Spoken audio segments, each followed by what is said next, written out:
Hello, welcome to the U.S Japan Council's Next Generation Summit 2020, Day 1. I am Reika Mihara. And I'm Ian Mason.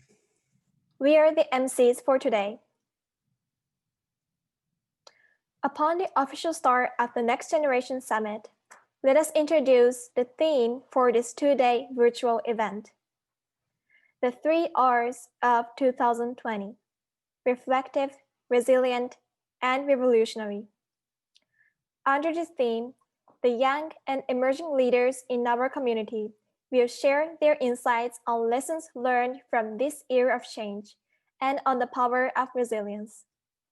We hope that this event will be an opportunity to help build the vision and hope to empower each other to take action during these challenging and uncertain times. Before we start, I would like to kindly remind you that this webinar is being recorded and simultaneous translations are available in English and in Japanese. Please select the language of your choice from the globe icon at the bottom of your screen. The chat function is also available, so please go ahead and say hello and share where you're joining us from. I see some of you are already started writing. Thank you. The Q&A function is available for the last panel of the day on leadership lessons learned from 2020, the year of change. So please be sure to post your questions then. Today, after the opening remarks, we will have the panel titled Reflection of Study Abroad Experiences and Resilience in the New Normal, where 3 exceptional speakers will exchange their views on the value of cultural exchange in times of crisis. Next, we will welcome 2 TOMODACHI alumni speakers who share their experiences through the TOMODACHI program. After a short break with a beautiful music interlude, we will have the TOMODACHI critical conversations inspired by the Black Lives Matter movement. Later on, we will have 2 more TOMODACHI alumni speakers sharing their stories of impact. Finally, we will have the panel titled Leadership Lessons Learned from 2020, the Year of Change, with 3 experienced leaders on the topic of leadership lessons learned from 2020. Without further ado, let us start with welcome remarks from the U.S Japan Council President and CEO, Suzanne Basala. Hello, everyone. I am so pleased to welcome all of you to day 1 of our Next Generation Summit. USJC's mission is to develop and connect leaders who will strengthen U.S.-Japan relations, and this starts with you, the Tomodachi generation. Tomodachi was created in the wake of the Great East Japan earthquake in response to a call from Rikuzen Takahata's Mayor Toba and others to find a way to offer hope to young people in the disaster region. What we found, though, was that you all were the ones who inspired hope in us. You inspire us because you don't let fear of the unknown stop you from experiencing something new.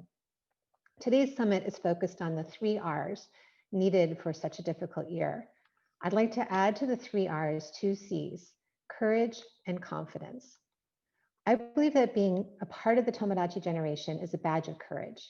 It tells me that you took action despite your fears, to take the plunge and study abroad or otherwise push yourself out of your comfort zone. And your participation today reflects that having tried something for the first time, you learned that you can thrive under uncertainty, and you turned that into confidence to join today, and for some of you, to even participate as speakers or moderators or MCs. It's very impressive. So thank you for the courage to be here.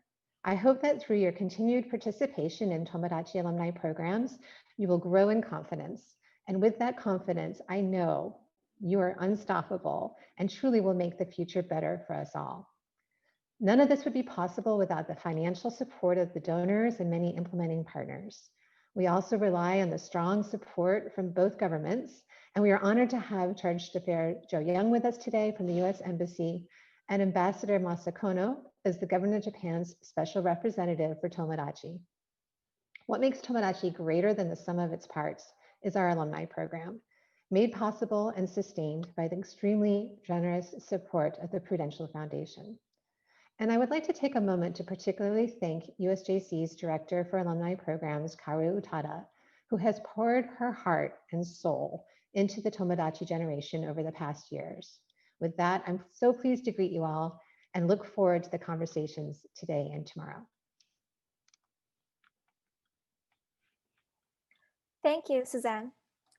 Next, let us introduce Charge d'Affaires Zhou Yang from the U.S. Embassy, Tokyo. USJC has a wonderful public-private partnership with the U.S. Embassy, Tokyo to support the Tomodachi initiative, which we are both alumni of. Charge Yang is always a wonderful supporter and advocate for the growth of our generation. Charge Yang, thank you for your opening remarks. Thanks, Rika, for the introduction. Good morning, everyone. I'm Joe Young, Charge d'Affaires at the U.S. Embassy in Tokyo. I'm delighted to join all of you today at this first virtual Next Generation Summit.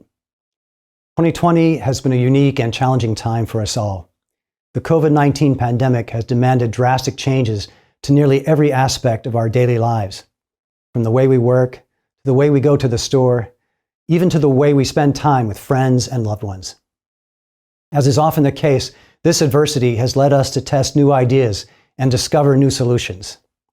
The speedy adoption of new technology and various communication platforms has had the added benefit of making events more inclusive and created opportunities for people to connect that would not have existed before. As we search for a new path forward, now is the time to lead and to inspire resiliency and strength in our communities. For that, fortunately, we need to look no further than you, our Tomodachi alumni. Through your positive attitudes, commitment, and passion for your communities, you genuinely inspire us. As COVID has reminded us, leadership is never easy, and it matters most when unexpected hardships occur. A leader is defined by his or her ability to channel hardship into an opportunity for growth. Indeed, that was the origin of this very program. Just as Tomodachi was built out of disaster, I am confident that you, the alumni of this Tomodachi generation, can help us reshape the hardship of the past year into a new beginning. I would like to thank you all for joining today and for your commitment to being an active member of the Tomodachi alumni community. My colleagues and I at the U.S. Embassy are grateful for your hard work to strengthen the ties between our countries and our people. We hope that you will stay connected to the Embassy, following us on social media or through our website, and continue to engage with us in the various programs we offer. Thank you again, and back to you, Reka. Thank you, Charge d'Affaires Yang. Next, I am happy to introduce Ambassador Masaharu Kono from the Government of Japan. Ambassador Kono is Special Representative of the Government of Japan for the Middle East and Europe, Special Envoy for the Middle East Peace, and Executive Board Member of the Tokyo Organizing Committee for the Olympic and Paralympic Games. He also serves as Senior Advisor of the Tomodachi Initiative. Ambassador Kono, please. Thank you, Reika, for a kind introduction of myself. I'm a Senior Advisor of the Government of Japan for Tomodachi Initiative. You all are familiar with the Tomodachi Initiative, so I don't go into details on that. But I'd like to say that as a former diplomat, I'd like to congratulate you for organizing this wonderful Next Generation Summit. I am a retired diplomat, but I'm a staunch believer of the importance of the direct communication between people to people, particularly Japan-US relationship from this point viewpoint. As a diplomat, I like to say that direct communication has different kind of meaning in it. Direct talks, communication over dinner, negotiation behind the door, or the lobby diplomacy at the international arena. And always I have been convinced of the importance of the direct communication, real communication between the people. Well, we are living under a very difficult world. This coronavirus things avoided us in communicating directly in a real communication between our two people. and stay home. That is the keyword asked by the government authorities to stay home and stay calm at home. But well, of course, I understand the meaning of it, but at the same time, the difficult thing is that by staying home, you may have to think by yourself sometimes, and sometimes it tends to be a rather self-centered approach to the issue and come to the conclusion without any communication with others. Well, that is the dangerous thing which we have to be very much careful about that. Well, but thanks to new devices and technologies, and well, since the coronavirus happened, a virtual communication tool was introduced, and we, particularly the young generation people, are making full advantage of using those Zooms or Teams and those things. That is wonderful, and this is actually the event. I hope that for all the participants, please make a free flow of exchange of views. No hesitation, no prepared speech, but free flow of thoughts between or among the participants. And interactive communication is the key and most important thing for you, all participants, to deepen your understanding with each other. Wishing you, all the participants, the good luck and best wishes, and hope that through this very important summit, you can deepen your understanding, mutual understanding, building a mutual trust, being inspired by the communication and discussions, and hopefully to find friends and friendship. Thank you very much. Back to you, Reika.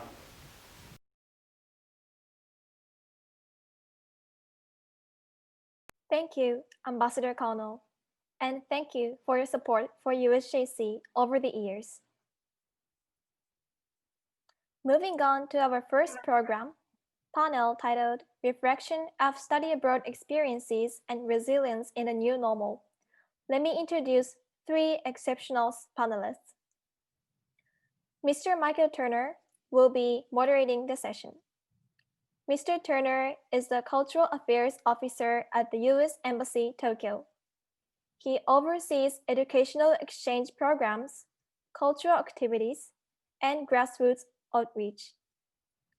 Mr. Yusuke Kido, who studies at Keio University, is an alumnus of the Tomodachi Sumitomo Corporation Scholarship Program. He studied at the University of California, Santa Barbara, as an exchange student. Ms. Dejia Long-Healy is a 2020 graduate from the University of Maryland, Baltimore County. As a Toshizo Watanabe Study Abroad Scholar, she attended Nanzan University in Nagoya during the fall 2019 semester. As we have all witnessed, the COVID-19 pandemic has severely affected opportunities for youth to study abroad. At the same time, the challenge reminded us of the importance of intercultural exchange. Let us now invite the panelists and hear their insights upon the value of cultural exchange in times of crisis. Hello, my name is Michael Turner. I'm the Sports and Culture Attaché at the U.S. Embassy in Tokyo, Japan. Thank you for joining us today for a panel discussion on studying abroad. Today, we have two excellent panelists, Dejia and Yusuke, who will introduce themselves and tell you a little bit about their experience studying overseas. So with that, let me turn it over to Dejia for a Chico Shokai. Dejia? Hello, everyone. My name is Dejia. I recently graduated from the University of Maryland, Baltimore County, UMBC, in May, and I studied abroad in Nagoya at Nanzan University. This towel actually is of the mascot for the Tsubishi Dragons in Nagoya. This is Dowala. He's a koala. And it looks very great. Yes, yes. I use this towel to both dry my hands and cheer the team on. But yes, and I received the Watanabe scholarship, which covered a majority of my costs while studying abroad in Japan. So I'm very thankful for that. But what I've been up to recently, so I'm preparing to go on the JET program, the Japan Exchange and Teaching Program. In January, fingers crossed, we can go on the 6th. We were supposed to go in September of this year, but things got delayed due to the COVID-19 situation. Some other things I've been up to. Weekly, I volunteer with a group called North Ave Mission. It's a fellowship of unhoused and formerly unhoused people, as well as their supporters in inner city Baltimore. We walk together as we advocate for justice, dignity, and care for our community. I've also continued my virtual student federal service internship with Education USA, where I engaged US colleges and universities and campus student organizations to encourage representation of students from Northeast Asia and the Pacific region.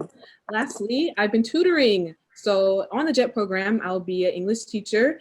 So I wanted to try to get some practice before I went. So I started volunteering with the Esperanza Center in Baltimore during my last semester of school.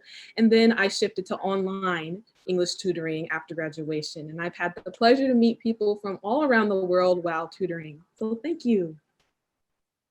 Great. Thank you, Dejaya. Yusuke, can you tell us about yourself, where you've been and where you are now? I got it. Hello, everyone. My name is Yusuke Kido. I am from Keio University in Japan. I am doing research about medical robots now. I studied in University of California, Santa Barbara from last September to this March. I received Tomodachi Sumitomo Corporation scholarship programs. So thank you for the opportunity to be here. Thank you both for joining us today. And again, I'm Michael Turner at the U.S. Embassy. And I should mention that my first time coming to Japan was on the JET program. And it had a profound effect on me. And as you can see, just over my left shoulder here, Iwate-ken, where I had the pleasure of living and working for 2 years. So panelists, thank you very much for joining us today. And thank you to our audience for also joining us. Let's jump right into this. Tell me, Dejaya, a little bit about something that happened to you on your experience here in Japan. Tell us about a memorable experience that had an impact on you. So I have 2 very memorable experiences. Hands down, my most memorable experience was the Black Women in Japan convention I went to in Kobe. I was surrounded by phenomenal Black women in Japan doing phenomenal things, and I felt inspired to do equally inspiring things. And it really recharged me to finish my semester strong over there. The women were very uplifting and supportive of me. And number 2 is the Thanksgiving potluck that I held in my dormitory. I was feeling really homesick, so I planned a dinner party at my dormitory.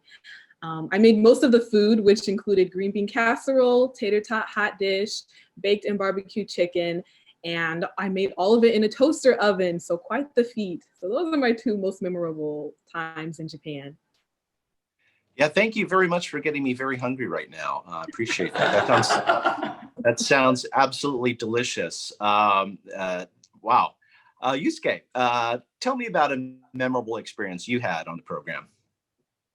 There were many memorable experiences there. One of the wonderful experiences is the story was the teammates in entrepreneurship class I took in the first quarter. At that time, just after I arrived at the US, my English skill was limited. So I couldn't convey my opinions very clearly, but they always listened to me carefully with patience. So they always helped me a lot. They helped me give a presentation about our business ideas. Without them, especially Will, which is the name of my best friend there, I couldn't get things done. So that is the very precious memory for me there. That's fantastic. You know, I think one of the things that sets apart traveling from living abroad is that we have the unique opportunity and privilege of living in a new environment and experiencing a culture firsthand. But one of the challenges that comes with living in a new culture is culture shock. So I'd like to ask a little bit about that because it happens to the best of us, even if we're experienced in living and traveling overseas when we're thrust into a new environment. Now, I think Dejaya had hinted a little bit at how she coped with culture shock. Dejaya, when you talked about food, can you tell me a little bit more about how you coped with culture shock? Yes. Oh my goodness. So food was a real struggle for me when I first arrived in Japan for study abroad. Right before departing for Japan, I realized that I didn't particularly like a lot of the Japanese foods I tasted in America, aside from ramen and sushi. And there were not a lot of Japanese restaurants in the area I lived. So in the first weeks of being in Japan, I lost quite a bit of weight just from under eating. And so as a self-proclaimed foodie, I had to fix this. So through some super sleuthing and networking, I found out that there was an unofficial cooking club at Nanzan that met off campus. This club was a savior as it provided recipes that tasted good and were easy to replicate. And it was a great language immersion opportunity for me as I was one of the only regular attending exchange students. So, Dejaya, you've just said something that I've never heard anyone ever say before. I was living in Japan and I lost weight. I that's incomprehensible, and I wish truly that I could say the same for myself. But I'm twice the man now today than I was when I first arrived. Well, that's fantastic. I think food is one of those things that people tend to miss from home after the initial sort of awesomeness of being presented with new menus and new food options. And that is certainly one way that we can reconnect with home. Yusuke, did you miss any particular dishes from home when you were in the States? How did you cope with culture shock? And what kind of culture shock did you have? So actually, I miss a lot about Japanese foods. But actually, after I arrived at the US, I ate many pizza and I gained my weight. So what was the thing what was the Japanese dish you missed the most when you were in the States? So the food I missed the most was sushi, because I wanted to eat fish in the US very much. But that's okay because I think learning about the food culture is one of the important experiences in studying abroad. And so I want to say about the culture shock in the class I took. So just after I arrived at the US, I was really surprised that all of the classmates in the US were willing to express their opinion actively, regardless of their backgrounds. So I like the atmosphere of the class, filled with much energy and much curiosity for learning. But actually, I was really struggling with keeping up with the discussion. But I wanted to join the discussion, so I always raised my hand and stopped the discussion. So I want to say that I wanted to express my opinion. So everyone plays it. Everyone embraces my listening to my opinions. So yeah, so I think one of the important solutions for coping with culture shock is opening up. So honesty is very important to coping with culture shock. And so that's the thing I learned in the US. Yusuke, that's a great example of the differences between the United States and Japan, at least as far as students are concerned. I know as an English teacher here in Japan, I had to struggle to get my students to respond to me. And I know that in American classrooms, there's an expectation that students raise their hands, contribute to the class, ask the teachers questions. So that is a big difference between the classroom environment in the States and in Japan. And I think your remedy for that, just diving right into it, raising your hand, embracing that difference is bold and probably the right way to go. Thank you.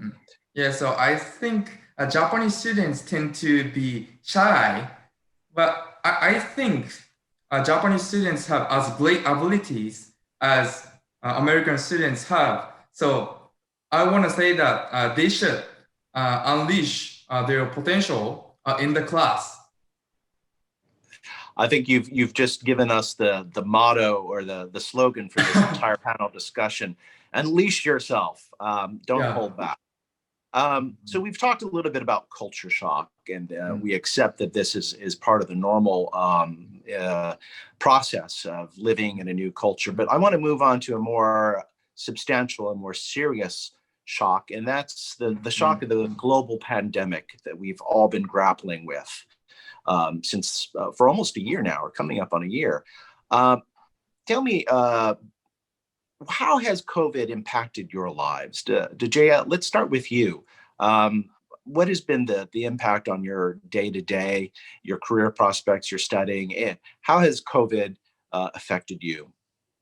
Yeah, so I was lucky enough to study abroad right before COVID really broke out and started sending students home.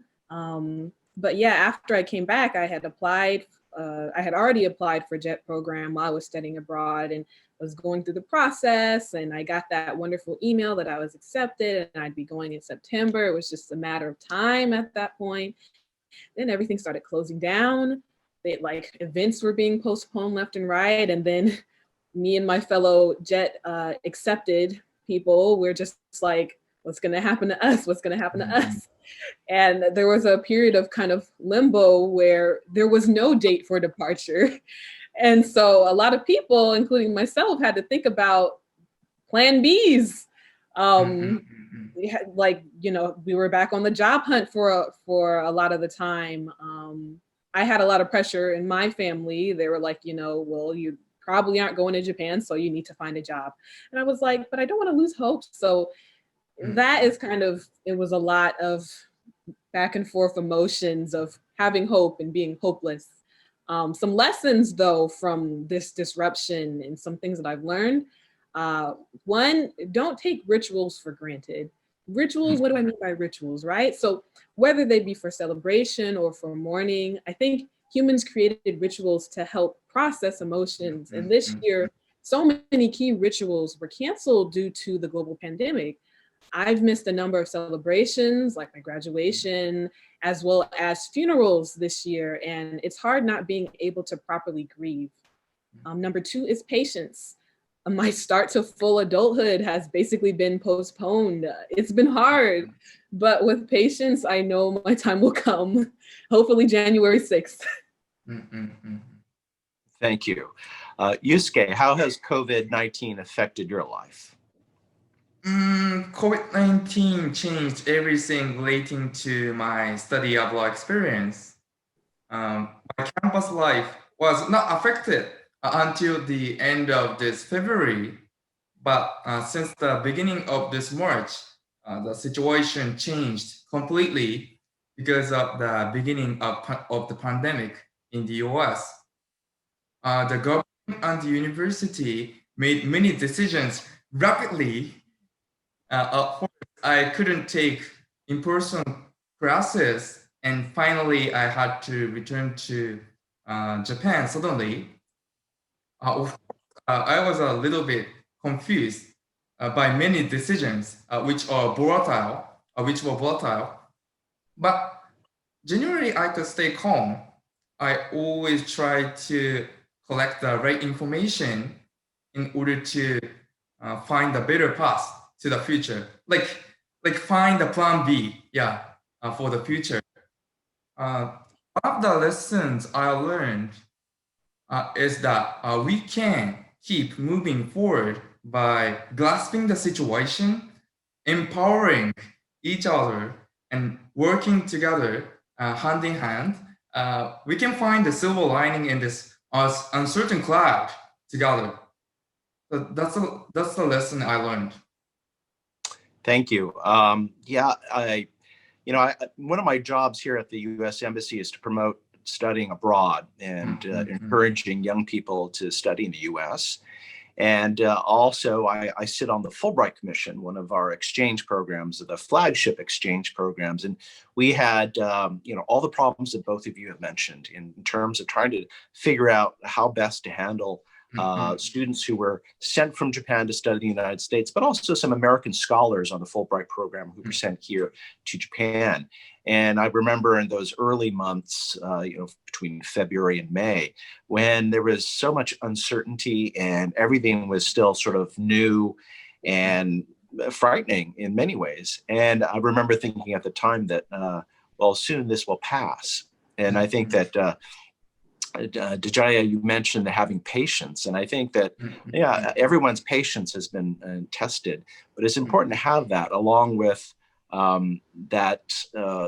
what connections we have with family and friends, the ritual of friendship, so important to keeping up our mental and physical health. And it's of course, all of us have been dealing with this for so long that it really has tested us. But I think, Yusuke, you're right that, we can overcome this. We need to be together, but it is a struggle. But I think there are some lessons to come out of this as well. And I want to ask you both, what is the role of the next generation of leaders, both in the United States and Japan? What role can they play in this new normal of the pandemic that we have? Dejaya, any thoughts on what young people can do from this experience? Certainly. I've been working through this myself, like how can me and myself like cope in this new normal, and what role can I play? And I've found ways to still interact with my community, but with with keeping in mind that it's a pandemic. So for my weekly volunteering with North Ave Mission in inner city Baltimore, we do all our volunteering outside, and we try to implement as many social distancing measures as possible, because just because everything is shut down and there's a pandemic doesn't mean the homeless stop being homeless. They still need to eat, they still need coats, they still need all these different resources. And at the beginning, a lot of their lifelines were just shut down, food pantries and whatnot. So we just have fold out tables in an empty lot, and we, put our groceries, we have everybody put on gloves and hand sanitizers, and we consistently give out masks to everyone we give out masks to anyone who doesn't have a mask, and we ask if they need extra. So just finding ways that we can still engaged with community, all while following guidelines we need to protect ourselves and each other. That's great. I think a lot of people, when faced with a crisis, think so much about themselves, but being able to remember that we're all part of something much larger than ourselves. And as you mentioned, the homeless are still homeless, the poor are still poor. They still need help. And taking some of the pain that we have about and maybe in some cases, self-pity or concern about our own station in life and where we are, and turning that into action to help other people, I think is a great sort of silver lining to this cloud, that you've been able to find something that is important to the community, and keeping in mind our obligation and responsibility to the rest of society during a crisis is still important. Yusuke, what do you think that the next generation of leaders will take out of this crisis? What have they learned about this global pandemic? We can play a great role of like cheering people around us up. So I think so leadership is like believing. So that's my definition. So believing myself, believing others, believing in our bonds. We can live in the hope that we can get over this adversity. And actually, I think we should never forget to keep smiling. So because I think so anytime we can find small happiness, I think a smile is more contagious than the virus, right?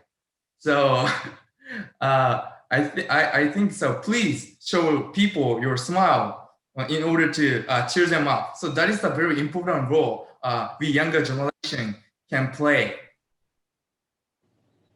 No, thank you, Yusuke. I think that's absolutely right, and that goes back to what what we were just saying about our obligation to community. And I think you're right. When we can help make other people happy, that in turn makes us happy. That is so important, I think, to remember that we're not the only ones in this crisis. That there are our neighbors, our brothers, our sisters, our friends, our family. Everyone is grappling with this in their own way, and people handle it differently. Any other lessons you think for the next generation coming out of the pandemic? So can I add one thing? Yeah. Being compassionate for others is very important. So like we younger generation leaders should empathize with others, and we should reassure people around us that that is the secret of getting over every adversity together. So yeah, so this is the lesson I want to tell you about. I learned. Yeah. Leadership is about, I think, transcending the self and thinking of the other. And that's the only way you can lead, is by making sure that the people that you are leading are okay. So thank you. Now I'd like to ask probably the most important question of the panel, since we're here to talk about study abroad. What advice would you give to a young person who's interested in studying in the United States? Dejaya, let me start with you as an American. What sort of advice would you give to a Japanese person who's thinking of studying in the United States? Advice to a Japanese person who's thinking about studying abroad in the United States. So yes, let's see. I'd say first things first, they're gonna have to break out of their shell. When they break out of their shell, don't be afraid, because no one's going to attack you. For the most part, people are friendly. I was a resident assistant on campus, and I was on like the intercultural kind of floor. And so they tried to put as many exchange students and Americans on the floor as possible so they can, do the exchange thing. And since they knew that I knew some Japanese, they tried to put like as many Japanese students as they could on my floor so I could be able to help them a little bit in Japanese. And so, I would always encourage them to come to events. And one thing that was great that I did, I tried to each month have a program that featured each exchange student's different cultures. So some people from Germany, some people from France, some people from Japan. And so I asked them, what's your favorite snack, or what's your favorite food that's easy to make? And so we made, I can't remember what it's called, but it's strawberry mochi, basically, where you have the mochi and then the red bean and the strawberry in the middle. And so we made that together as a floor, and I had one of my Japanese students tell a little bit about what they liked about it, and people could ask questions. And so that kind of made them feel more welcomed, and being able to share their culture as well as other students learn from them and connect. So yes, don't be afraid to break out of your shell, because no one will hurt you.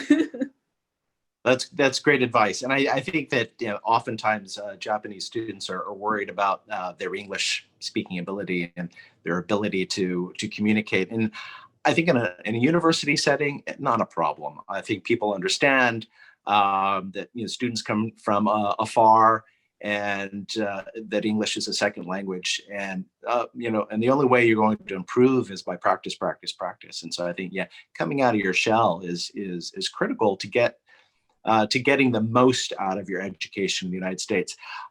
You talked about food again, and I think that you are an excellent practitioner of what we call food diplomacy. As a diplomat for more than 20 years now, I totally agree that food is one of the ways and one of the best ways of bringing people together, and sort of breaking down barriers and having that sort of connection with someone, sharing food from your culture with someone else, understanding the importance of food in another culture are all vital to connection and building those bridges of friendship.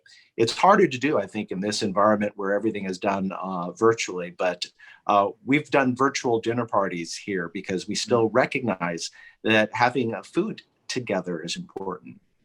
Thank you for bringing that up. Yusuke, let me ask you, as a young Japanese man yourself, What advice would you give to a Japanese student who's interested in studying in the United States?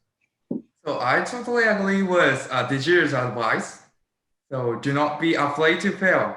Yeah, that's my advice. Uh, do not miss your great chance. So if you are thinking about studying abroad, go for it. So I want to say, let's open the door to the world. So actually, just before I left Japan for the US, I worried too much about new life there because that was the first time for me to stay in a foreign country for a long term. Also, I was a poor speaker of English, so yeah, I was very frightened. I worried about a lot of things, but now, without doubt, I can say that the studying abroad experience was life changing for me. So without that, I would never be who I am today. So I'm really happy to. So actually, of course, there were many things not doing well, but that's okay. So I made many mistakes. I faced many difficulties, but every challenges made me forward. So now I am very happy to be here after I develop myself during my stay in the US. And I want to say that if you fail, no one insults you. So perform it. So everyone places and embraces your challenge, curiosity, and passion. Yeah, I think people are also waiting for you. So yeah, give it a shot. So that's my advice. That's great advice to end this panel discussion, Yusuke. Thank you. I love what you say about don't be afraid to fail. And that's absolutely true. If you want to succeed and be successful, you have to roll the dice and take the risk of failing. And I think history is littered with failures who went on to great success. And I think that if there's any place that is safe to fail, it's at university. That's the time for you to really to experiment and to stretch and to challenge yourself. So that's fantastic advice. And of course, the biggest challenge is just making those first steps to studying abroad and then getting to the campus in the United States. I want to thank the panelists. Thank you both very much for your insights and thoughts. This has been a wonderful chance to talk about being in the United States and the challenges that we've all faced with culture shock, COVID shock. And I hope that those of you who have tuned in take advantage of the opportunities that lay before you as future leaders and embrace the opportunity to study abroad. Now, I'd like to turn it back to our MC. And thank you all for joining us. And thank you, panelists, for being a part of this discussion. Thank you. Thanks for having me. Thank you. Thank you to Mr. Turner, Mr. Kido, and Ms. Long-Healy for sharing your thought-provoking dialogue. You have truly delivered a key message to be open-minded towards opportunities and to take actions for others as the next generation leaders.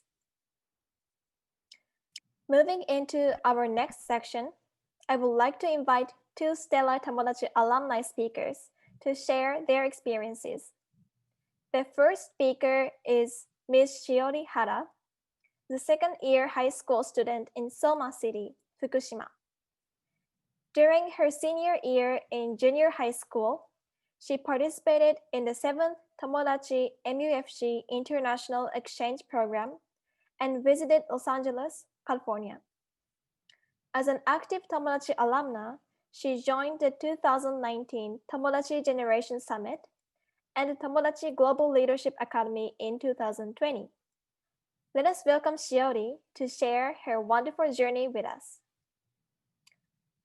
Also, let us remind you that simultaneous translations are available in English and in Japanese. Please select the language of your choice from the globe icon at the bottom of your screen. あなたにとって友達とはどんな存在ですか？私と友達の出会いは中学2年生、今から3年前のことでした。英語の先生の紹介でこの友達の存在を知りました。私は幼い頃から自分の気持ちを表現したり伝えることが苦手で、気づけば自分の心の声に耳を傾けないようにしていました。だからこそ私は自分を変えたいと思い、応募を決意しました。あの時、勇気を出して友達に応募した自分が今も誇らしいですし、自分に心から感謝をしたいです。これまで私は3つの友達プログラムに参加してきました。はじめに参加した友達プログラムからは、自分に自信を持つ勇気を、2つの友達アラムナイプログラムからは、自分の無力さと自分らしさを、それぞれのプログラムから学び得ることができました。今年参加したアラムナイプログラムで、私は初めてリーダーについて真剣に向き合いました。私はリーダーとは自分の強い意志を持ちつつも、他者からの意見を取り入れ、お互いが切磋琢磨できるような集団を作ることのできる人物だと思います。プログラムに参加する前までは、リーダーとは強い意志を持ち、一人の力でも集団をまとめることのできる人物だと決めつけていました。もちろんこれが間違っているというわけではなく、個性や髪の色のように自分なりのリーダーの取り方、リーダーシップのあり方を探し見つけることが重要であると強く感じました。プログラムを通して経験すること、得られるものはたくさんあります。しかし、その中でも最も私に影響を与え、成長させてくれた友達からの一番の贈り物は、アラムナイとの出会いでした。そして私はそんな友達アラムナイたちを特別な人として見ていました。私は友達の世界に友達世代、そしてプログラム参加者の中でも最年少として入ったこともあり、このアラムナイたちのようにいつか輝けるようになりたいと願う一方で、常に周りのアラムナイの行動力や向上心に圧倒され、どこか自分に劣等感を抱いていました。他人と自分を比べては自分の無力さに絶望し、プログラム中の夜中に一人で泣くこともたびたびありました。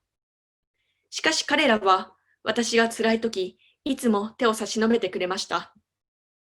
ただ私の話を聞いてもらったり、他愛もない話をしたり、それが最も自分が素直でいられる時間でした。また、このような場に呼ばれるのも、たくさん友達プログラムに参加していたり、普段から素晴らしい活動を行っているような、いわゆる特別な人だけで、自分とは無縁だろうと考えていました。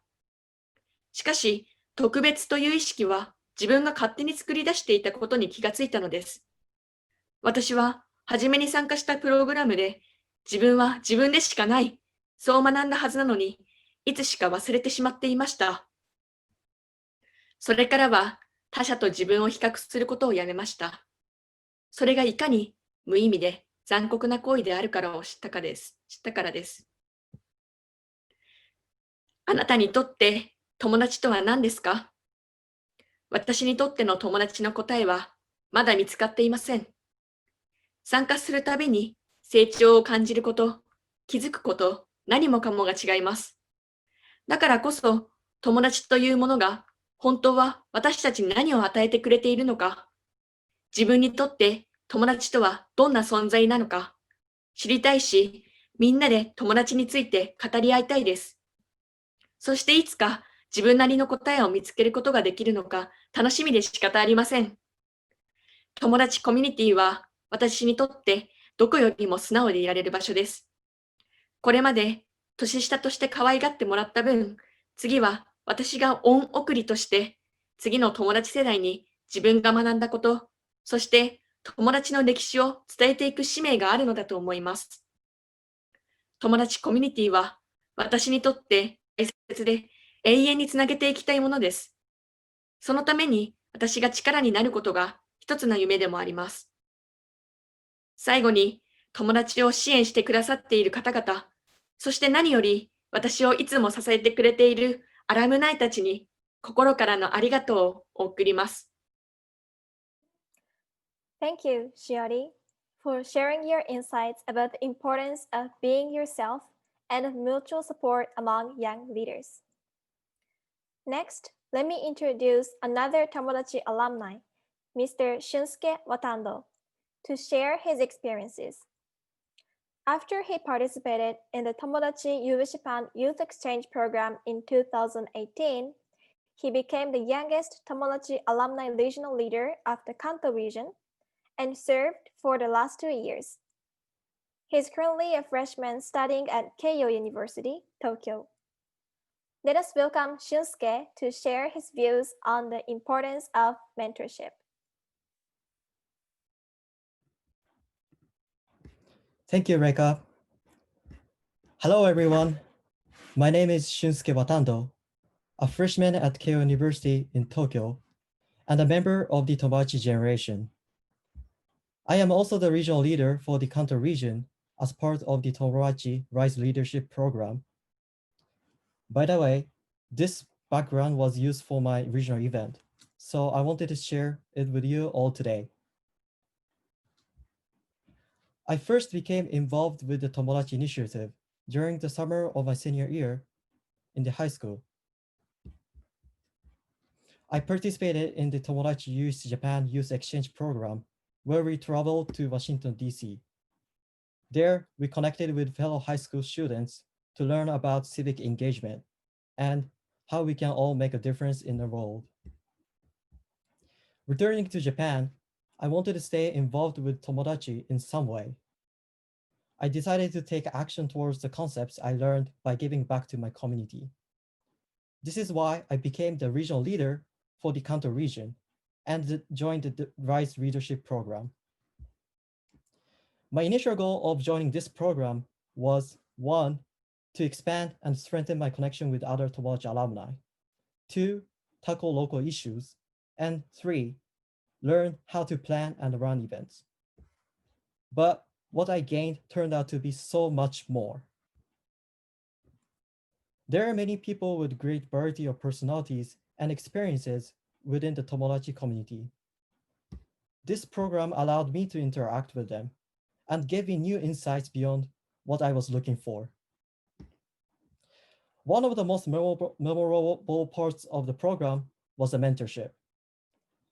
It gave me opportunities to form naname no kankei, diagonal relationship that I hadn't envisioned before. Naname no kankei means the relationship that isn't vertical one, like with your teachers or parents, or a horizontal one, like with your peers, but one that describes the mentor-mentee relationship well. Through the mentorship system, I was able to meet Mr. Kenji Negi. He's a Japanese American from Chicago who speaks with a Kansai accent and is about 10 years older than me. He became my mentor.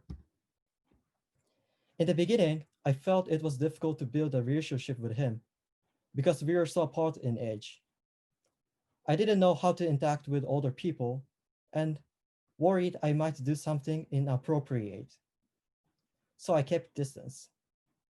But thanks to him and others, I began to see the importance of the naname no kankei.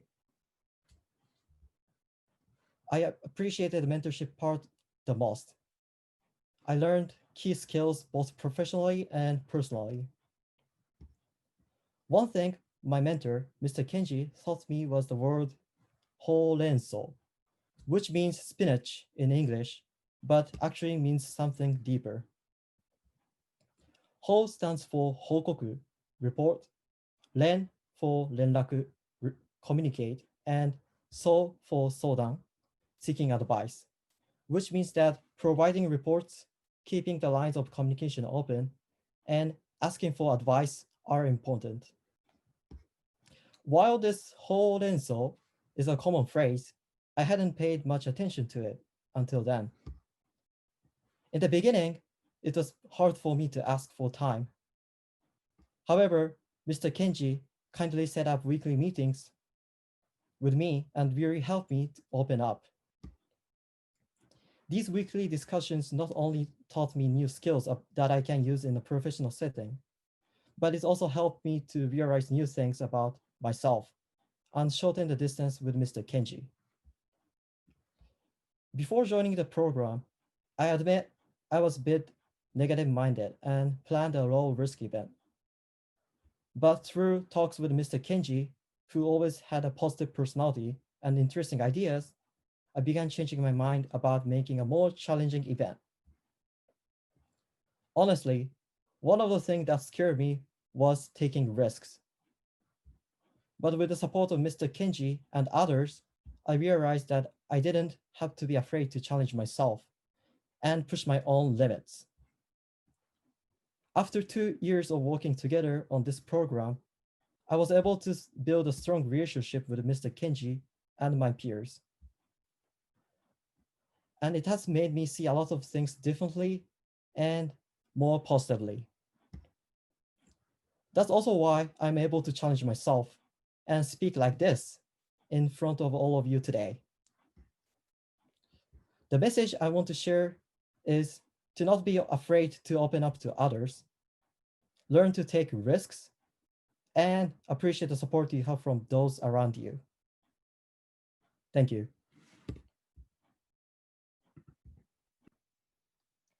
Thank you, Shunsuke. I think your experience of naname no kankei, which was a new word for some of us, definitely represents the value of having faith in going beyond our comfort zone and the importance of people to support you as you take the step forward. Before moving forward to the second half of our summit, let us take a short break with a performance by Shun Kumagai, a Tohoku musician and alumnus of the Tomodachi Santry Music Scholarship Program.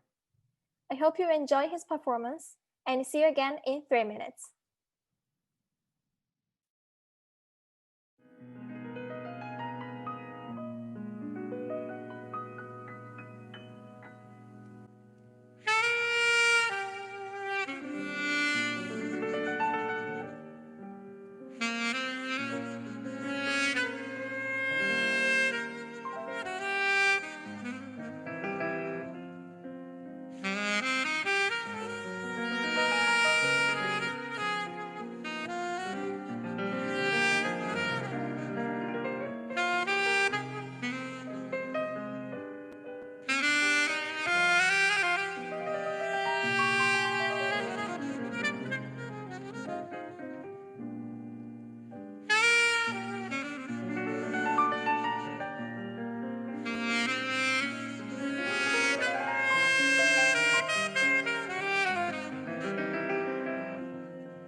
Welcome back, everyone, and thank you, Shin, for that wonderful performance. I would now like to kindly remind everyone that Japanese translation of today's event is available by selecting the globe icon that can be found on the bottom right-hand corner of your Zoom screen. Moving on to the second half of the summit, I would like to now introduce Yoshiaki Hirayama of Prudential Holdings of Japan, sponsor of the Tomodachi Alumni Leadership Program, for the opening remarks. Hello, everyone. Thank you for having me today. I want to keep smiling today. Prudential is the sponsor for the Tomodachi Alumni Leadership Program.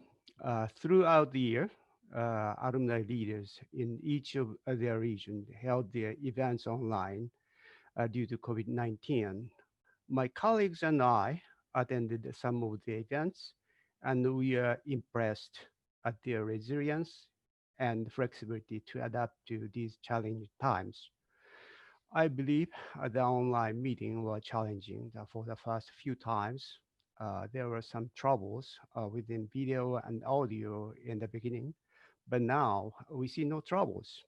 No one could imagine this situation in the beginning of 2020. And yet it is amazing how quickly everyone was able to adjust themselves to this new environment. Several years from now, we may say that the year 2020 was the beginning year of the new world. Tomodachi alumni are a new generation leaders.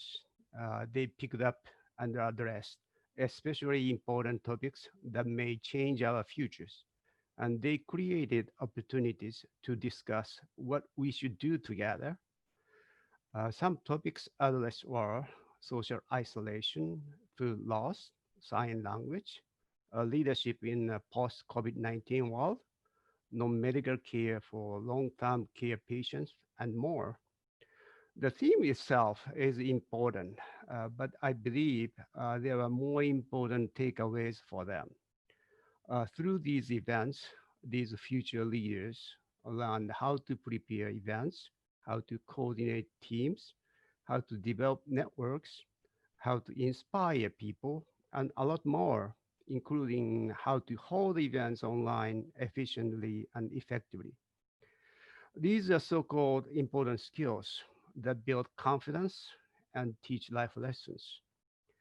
I think these are the real asset they can acquire through this program.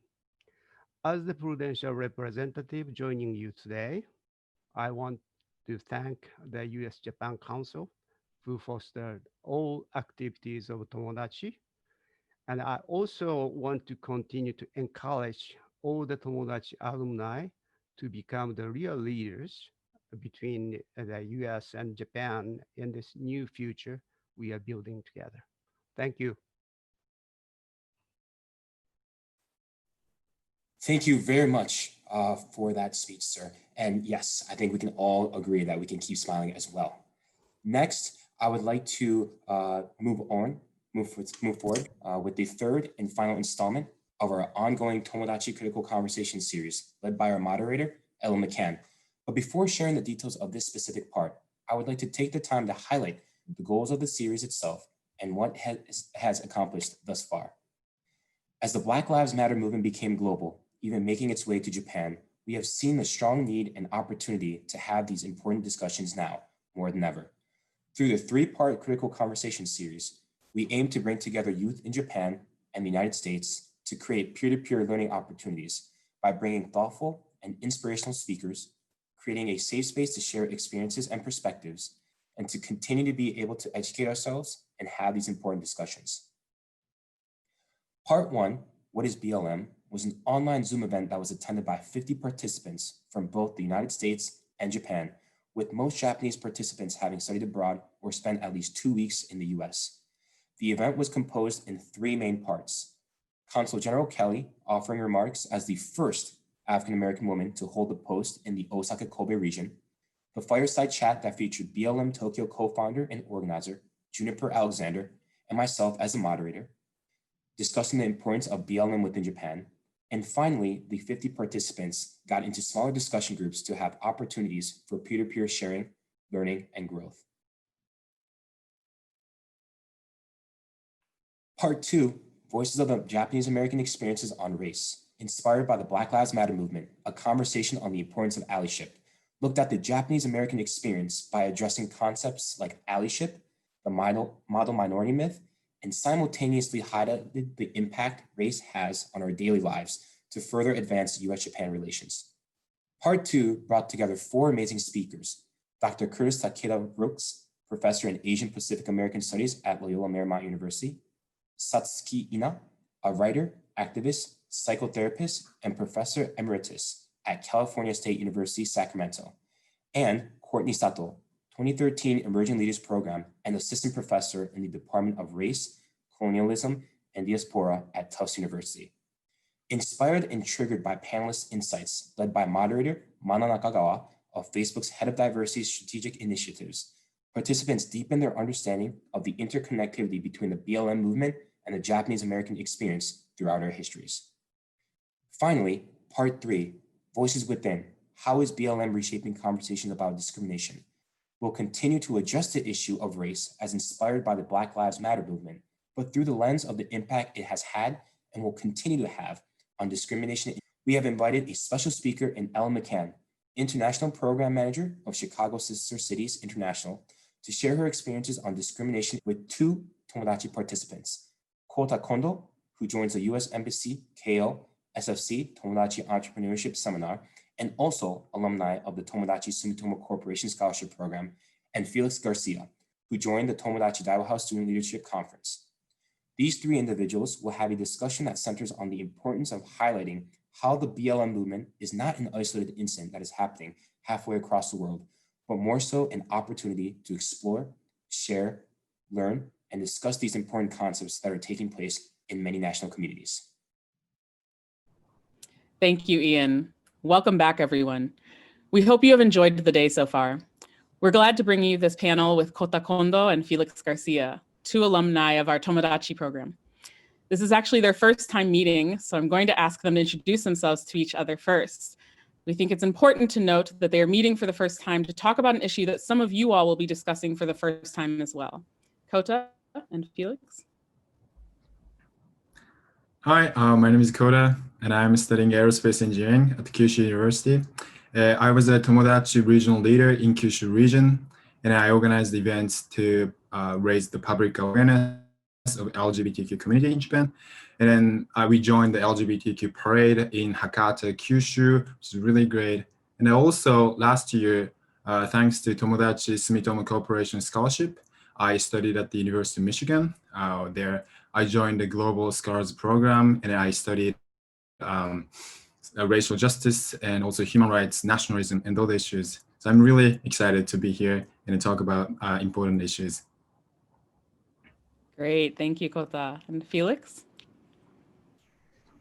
Yes, hello. My name is Felix Garcia. I participated in the Tomodachi Daiwa House Student Leadership Conference in Boston. I am a first-gen college student. I'm majoring in IT at UMass Boston. I'm also the president of the Japanese Language Club on campus, and I'm really excited to be here. Thank you both. We're looking forward to hearing from you today. We're going to look at the conversation around discrimination and how it has changed in both the US and Japan in 2020. A lot has happened this year, but perhaps one of the biggest shifts we've seen is around that of Black Lives Matter and how it is impacting these conversations around diversity, discrimination, and equality in our countries and around the world. As we've mentioned, this is the 3rd installment of the Critical Conversation series, and you both have joined us for our previous ones and have made very good points each time. Why did you decide to join Critical Conversations? Kota? The biggest thing, because I was a Tomodachi regional leader, and I've been really interested in address social issues. And also, as I said, I went to Michigan last year, and I joined the Global Scholars Program, or GSP, their like international students and American students like live together and learn together, you know, take the same classes.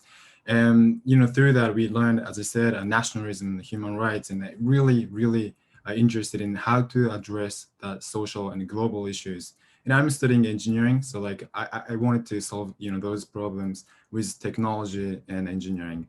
And that's the biggest reason. And also, as you said, I joined Part 1 and Part 2 critical conversation. In Part 1, there was we had a guest speaker who has been like doing BLM movement in Japan, and I was really inspired, her passion, and you know I was really inspired. And also the critical conversation too, you know, it was about like incarceration of Japanese American during World War II, and then you know it was more like history, and like it was like 75 years ago, like 80 years ago. Well, like, you know, that through that conversation, I realized that what happened in the past was not something like just the past, disconnected to the current, to the present. No, it's actually like more like continuous flow. And then through that, maybe I can do something now and that can, you know, impact to the future, you know? So like, why not? Like I want to join. And Kaoru Utada, she's a director of programs and partnership with the USJC, and she just gave me a call. Hey, Koda, do you want to join the conversation? I was like, yeah, I'd love to do that. So that's why I joined this. We love that. We love that. Thanks for sharing. And Felix? Yes, I think the reason I joined Critical Conversations is because the subject matter is really important to me in my life. Social justice is really important thing that I believe everyone should be aware of. It has an impact on me and my community. I think that racism is a problem everywhere, and systemic oppression exists in every country. And so it's important to, if we want to take steps to address these issues, we need to be willing to have these conversations together. Yes, great points by both of you. And I'm so glad that we're able to speak with both of you and hear your perspectives on these. If this year has taught us one thing, it is that activism takes many forms. It can look like donations to organizations, or it can look like showing up at protests. How would you all define your brand of advocacy? How do you show up in your activism, and what does activism look like for you? And again, we'll start with Kota. Okay, obviously, taking action, actually, you know, joining the protest. That's what I did at the Kyushu Rainbow Parade, and you know, just taking on the street. That's to me the biggest what I can do for you know activism. But also like this, you know, COVID-19 pandemic, it's kind of hard to do that. You know, we all care about our families. You know, we don't want to take that risk. You know, protest. It's important. It's really great, but also you know, people get together, and it's not really good for COVID-19 wise. So like it's really difficult. So you know, instead of actually joining, we can you know use social media. That's great activism, I guess. You know, you can speak up on social media, or you can share your thoughts. You can share other you know thoughts, and you can do that. I think that's yeah, great activism. And also just you know casual conversation with your family. Hey, there's an issue, like what do you think? You know, just talk about it casually. I think that can be a good activism. Yeah. Yes, having conversations is very important, which is what we're doing here today, right? Felix, how about you? Yes, I actually second everything that like Kota said. Those are really great ways to be active, and it really shows that there is no one way to be active, to advocate for these issues. I think for me, what's important to me is a civic engagement. So I am registered to vote. I remind my friends to register to vote and to go out and vote. I go voting with my family. And also, I really try to commit to growth and learning. We're never done learning about these issues. They're always evolving. I've taken courses on race, class, and gender, and I listen to podcasts and reading articles as well. And also, I challenge myself to participate whenever I can to different events where I can have opportunities to learn more or interact with people and have those conversations as well. I love that you mentioned that you go voting with your family. That's so important. Every vote counts, right? And we've seen that this year and in every election. So yeah, that's really great that that's one of the ways that your advocacy and activism shows up. So Kota, I want to specifically ask you a question about the Nike ad, which hopefully many in our audience have seen. And if you haven't, definitely go watch it. They just released it about a week ago.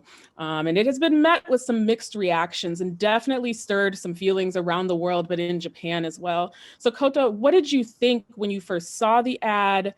And what did you think after you saw the reactions to the ad? Yeah, the first reaction was definitely, wow, this is a great ad. That's my first reaction. And it kind of reminded me that the ad about Colin Kaepernick, NFL player a couple of years ago.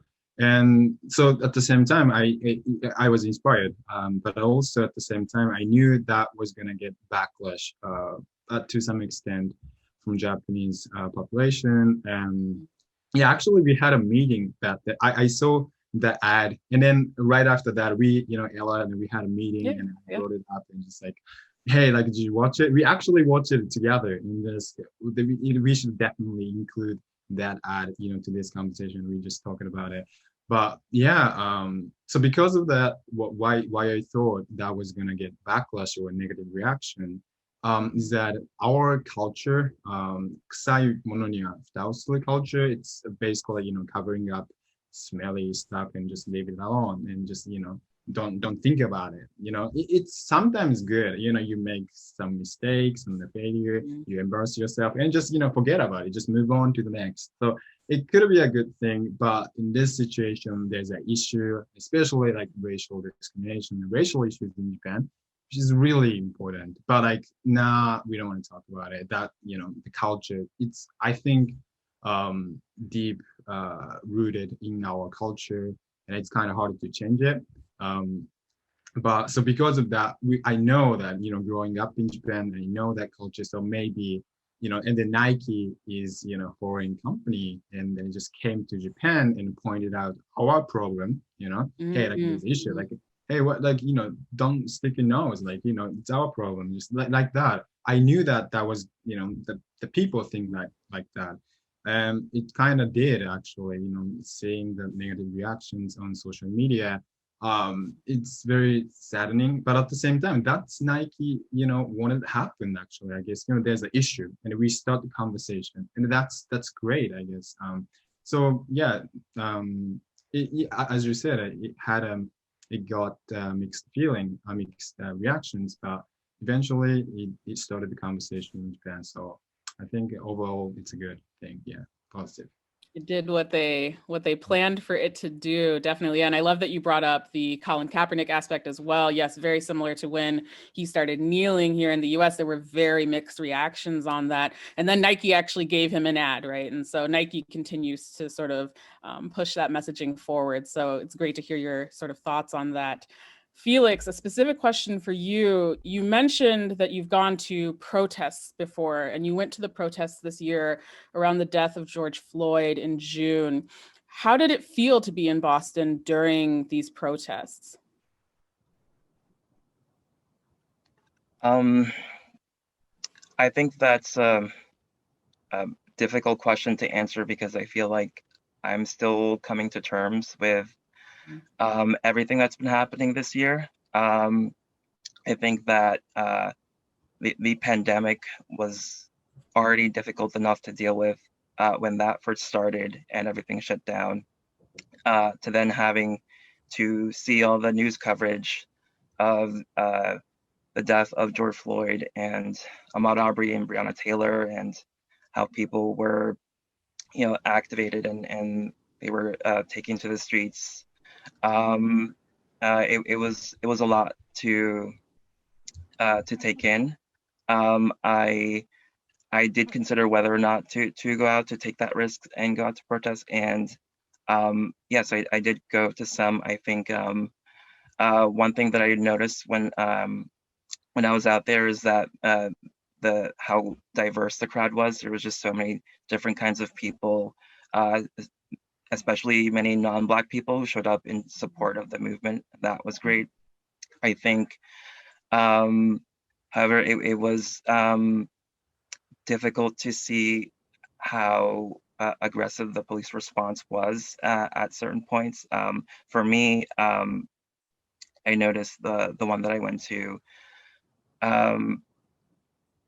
at some point during the night, it just became a lot different. Like the mood changed. We saw a lot more police moving in, seeing the National Guard out there in downtown Boston was just really shocking to me. And then when the police were shutting down streets and the trains were shut down,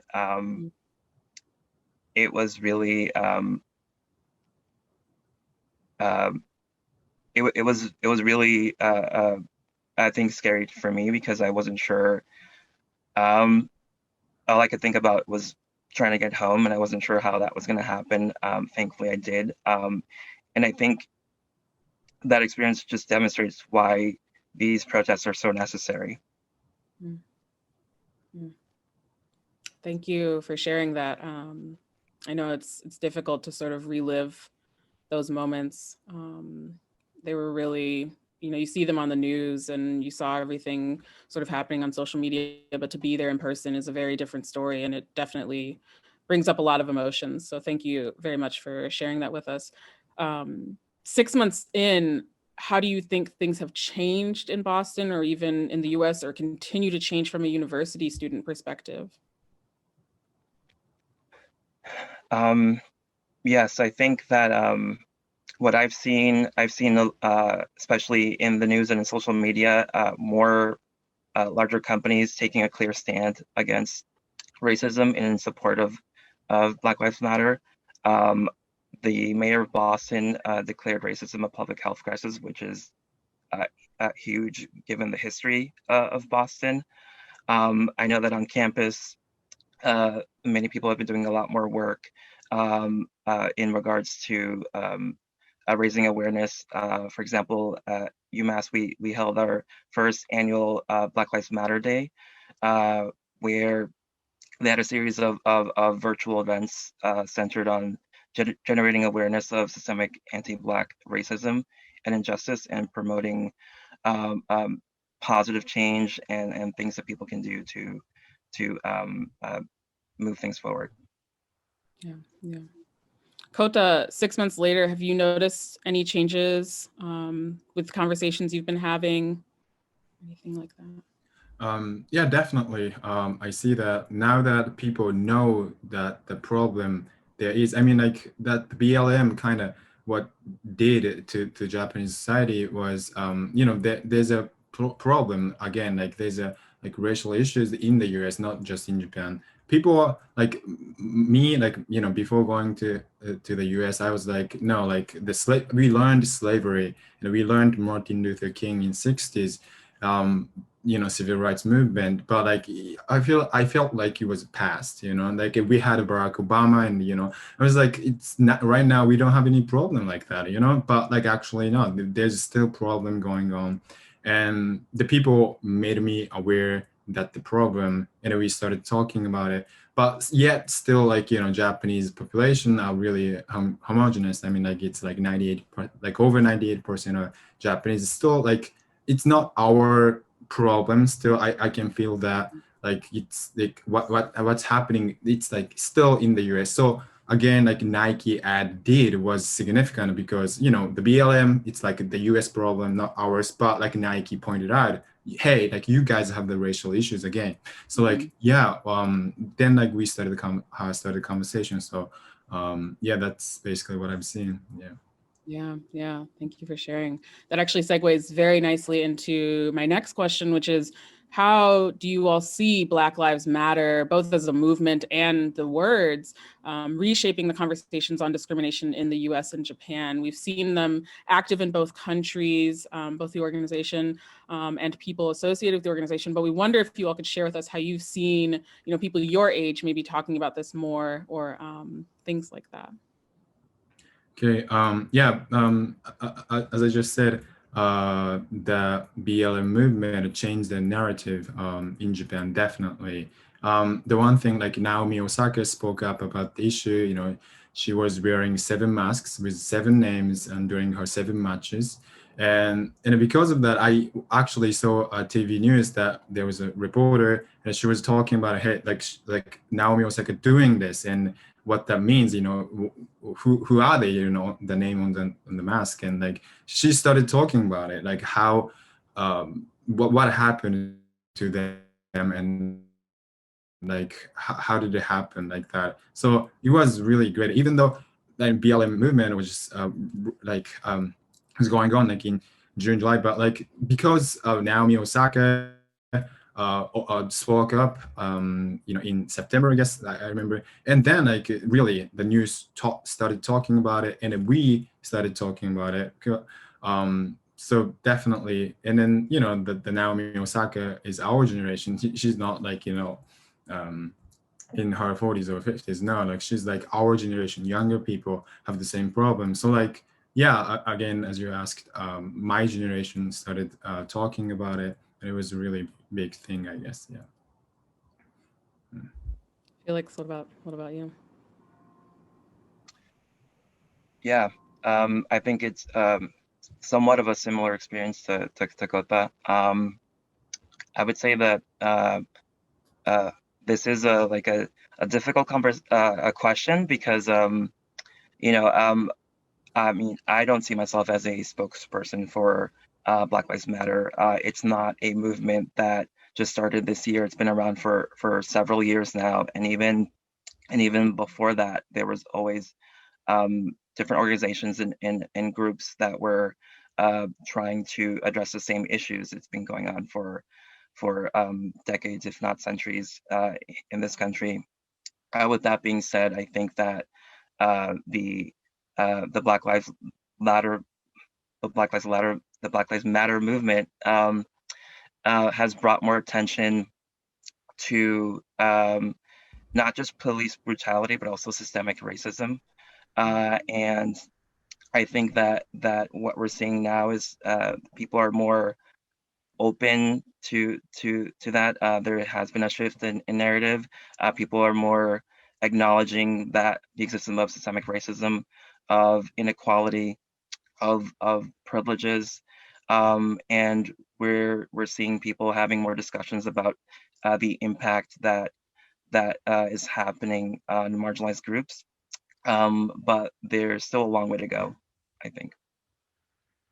Yeah, I would say as someone who saw the impact on social media, right? So I saw the protests happening in Osaka and in Tokyo, and then as well as in the US. I think they have definitely brought the words Black Lives Matter to the forefront of the conversation, but also have brought the movement to the forefront of the conversation, right? So it'll be interesting to see, you know, if people continue to use those words and encourage people to understand the concept of Black Lives Matter as we continue to move forward as countries and as friends and different things. One final question sort of brings us to thinking about how we can continue these conversations into the future. In Japan, we hear the terminology, you know, jibungoto, right? Or what can you personally do to speak up for people and realize that there is an issue that affects everyone. Or you may have heard of the term bystanders, which is a description of people who stand by while things happen to others. And that's been replaced with the term upstanders, right? So that's when people stand up when they see injustice. How do you see your platforms inspiring the next generation to speak up about these issues? And what advice do you have for your Tomo alumni or the generation after you about how to keep having these conversations?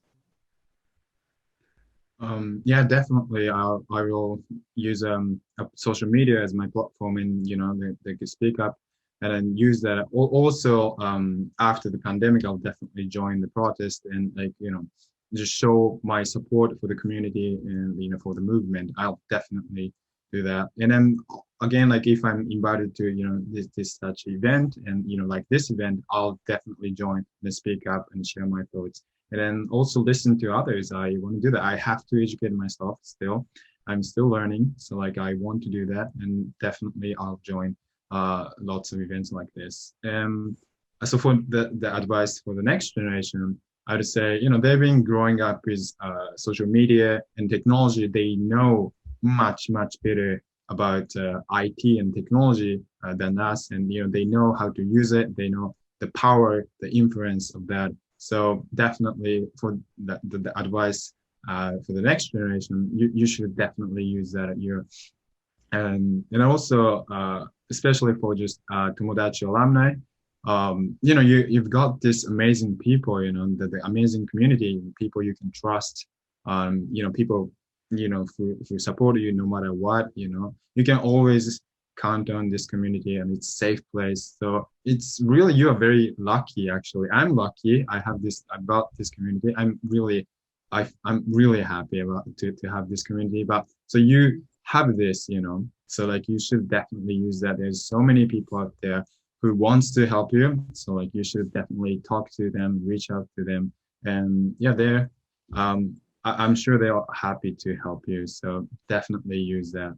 And for those who are not Tomodachi alumni, so there's a USJC website, and there's a Tomodachi initiative. They definitely join this community. I mean, you can there are so many programs, and definitely one of them would interesting. You can find it interesting. So definitely join this community. This is amazing. Such a great community. Yeah. So glad to hear that you've had a great experience with Tomodachi, and definitely encourage, yes, if you're interested, definitely look into it and reach out to your current alumni if you're a member of it. Felix? That was really amazing. I totally agree with everything that Kota was saying. I think it's hard to answer because I don't really usually see myself as someone who can inspire other people. I think I'm more inspired by my peers, those who aren't afraid to step out and take a stand. Is always inspiring me. But I think that when I think about where I'm heading in my career, I'm heading into an industry that's where people who look like me are underrepresented. And I'm hoping that by doing that, I'm able to inspire more people to pursue opportunities that they didn't think that they could do before. As for advice for the future generations or other alumni, I would say second everything that Kota was saying. And I would add that it's really important to making those cross-cultural and cross-racial friendships and diversifying your networks. That's something that I've been very intentional about. And also always questioning and challenging assumptions is really important. That's how you learn and you inspire others to learn. And being comfortable with discomfort is really important. And no matter where you are on your journey, you can always be an advocate and an ally. Great advice from both of you. Thank you both so much for sharing your stories today. I hope that everyone in the audience was taking notes. You all will have an opportunity to have these same discussions tomorrow. So think about sort of what Kota and Felix said about their experiences, what they saw, how they were able to process the things that happened this year, and how they're moving forward. They gave us the advice to use social media, right? Continue to speak on those platforms and use your voice to really keep these critical conversations going. They told us to reach out to our community if you're a Tomodachi alum, or even if you're not, reach out to your peers, reach out to the community that you have, and really make sure that you're continuing to have these conversations and create friendships across the borders, right? Across the US and Japan, and make sure that you're staying in touch with them and continuing to have these conversations, because this is how we will move forward with these conversations to a world where we are all sort of understanding of each other and our backgrounds. And we really, really appreciate Felix and Kota sharing with each other and sharing with us about this conversation.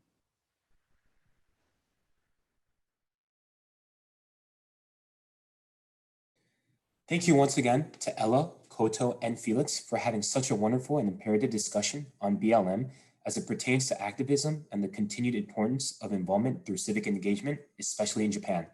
It was wonderful to hear the thought-provoking insights each and every one of you had to contribute to this discussion. Felix and I actually participated in the same Tomodachi Daiwa House Leadership Conference back in 2017, so it is great to see a fellow participant back again. You inspire me, brother. Gearing back to our Tomo alumni speaker presentations, I would now like to introduce our third Tomo alumni speaker, Naho Shigihara, a nursing student representing the Tohoku region. After the 2011 Great East Japan earthquake, Naho first joined the Tomodachi Summer 2013 SoftBank Leadership Program, where she learned how to contribute back to her community. At the conclusion of this program, after returning to Japan, she then began initiatives to support local farmers by helping to reduce their reputational harm through awareness. Thereafter, Naho participated in the Tomodachi J&J Disaster Nursing Training Program during her sophomore year, and through this program, she acquired the knowledge and skills to serve as medical personnel in emergency situations. Today, she'll be speaking about how the Tomodachi program she participated in have been integral in defining what leadership means for her. As Naho's speech will be in Japanese, for those that need it, translation in English will be available via the globe icon that can be found on the bottom right-hand corner of your Zoom screen. 2011年に発生した東日本大震災。当時私は中学1年生でした。私の地元は福島県南相馬市で、津波や地震だけでなく放射線の影響もありました。幸いにも私も家族も家も無事でした。しかし、テレビで津波の様子であったり、倒壊した家屋、避難所の様子、原発の状況であったり、テレビで流れるにつれ被害状況が増えていって、不安でいっぱいでした。避難所での炊き出しや逼迫した病院の様子、それを見るたびに自分は怪我もしなくって、家もあって、のうのうと生きていて、申し訳なさと何もできない自分の無力さを痛感しました。震災後、私は地元のために何かしたい、災害時でも人の役に立ちたいと思うようになり、高校生の時と大学生の時、2回友達プログラムに参加させていただきました。2つのプログラムの中で、リーダーシップについて私が考えたことは、当事者意識をもたらすことができるということです。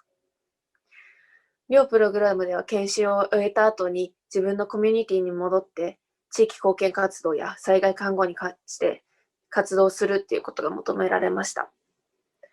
そこでは自分だけで行うことはできず、周りの人の協力を得たり参加者を募る必要がありました。しかしそこで大きな壁にぶち当たりました。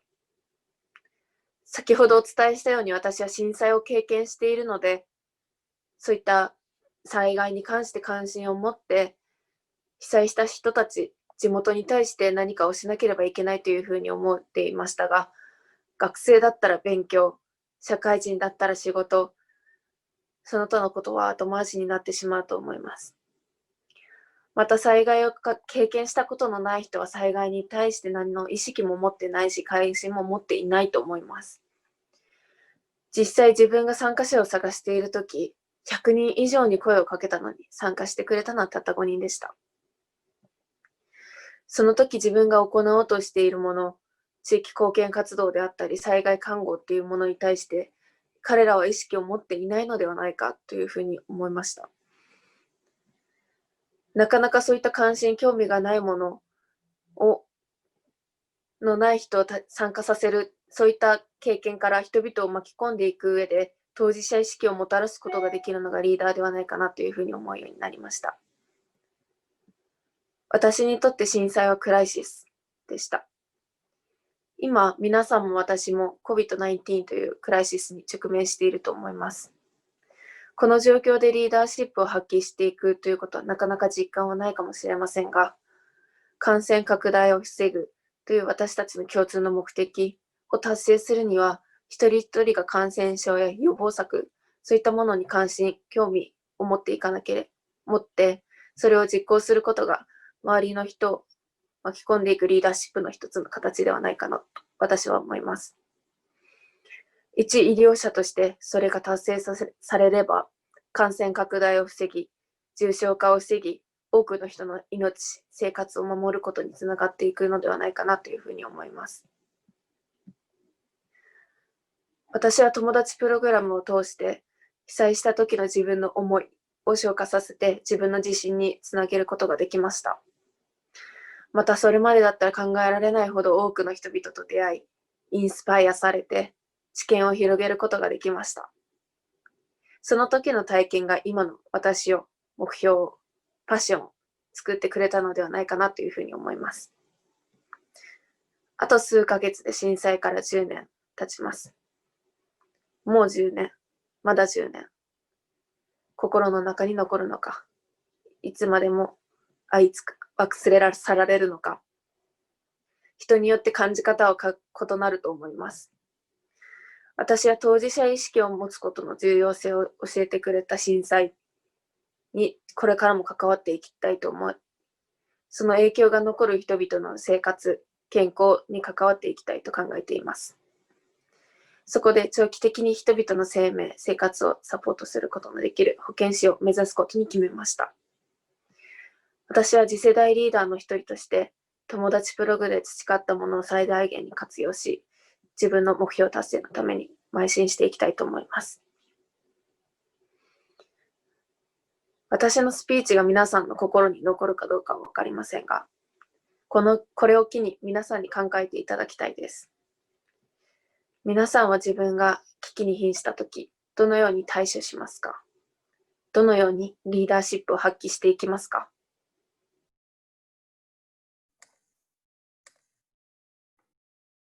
？Thank you, Naho, for providing us insight as to what leadership means to you through the Tomodachi programs you were able to participate in, and what an opportunity for all of us to learn more about it. For our fourth and final Tomo alumni speaker, we have Haruka Kurosawa, who is both a regional leader and teacher representing the Kyushu region. As an alumnus of the Tomodachi Summer 2012 English Language Study Program, Haruka was a member of the first ever cohort to have the opportunity to study in the United States. In April 2020, he began working at a junior high school in Fukuoka as an English teacher, as well as a Teach for Japan fellow, designing an education program under the theme of connecting the world with the classroom. 友達世代が果たすべき役割とは何でしょうか？私は今、その答えを改めて見つめ直しています。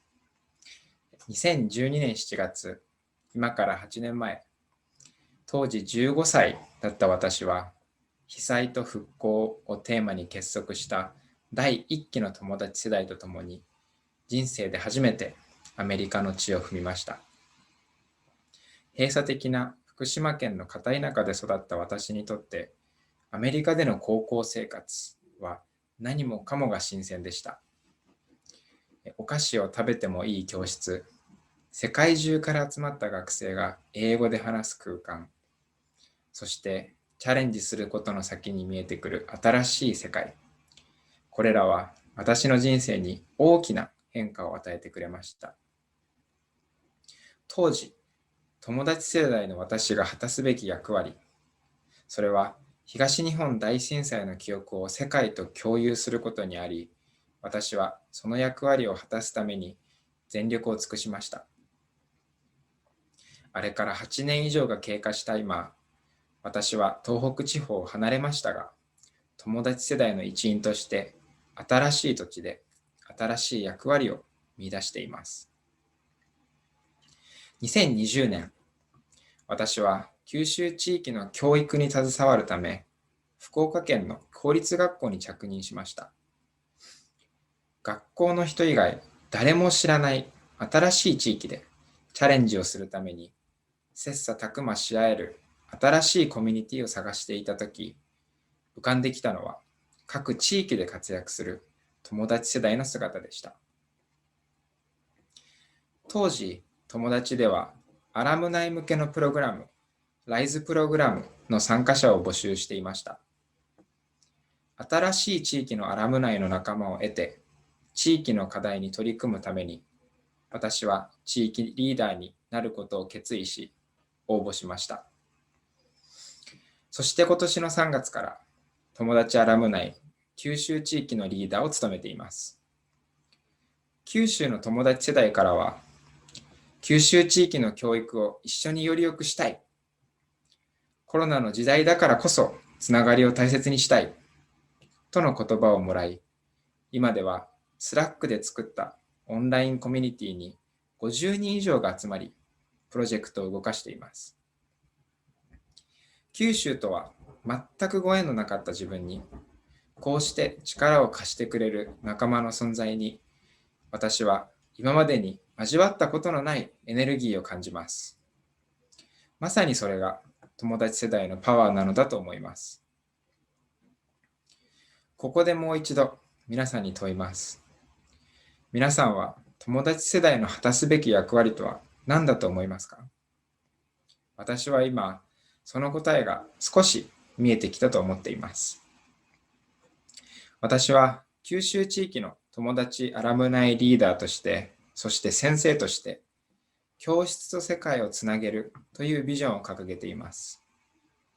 そのビジョンの達成のために、九州地域の友達アラムナイと何度も議論を重ねてきました。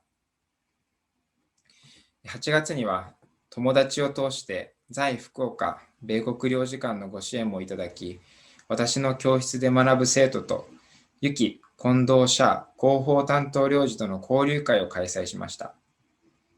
また、今日から4日後の12月16日には、友達アラムナイと私の教室に通う生徒68名がタイアップしたイングリッシュプレゼンテーション大会を開催する予定です。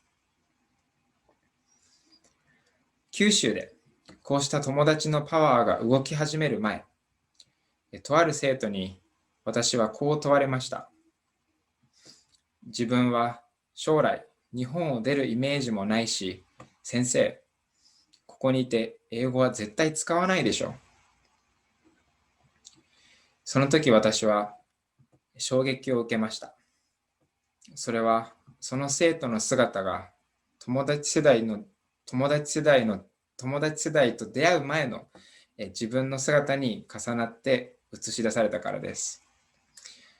でもだからこそ友達から自分が受け取った以上のものを自分の生徒に届けることを決めました。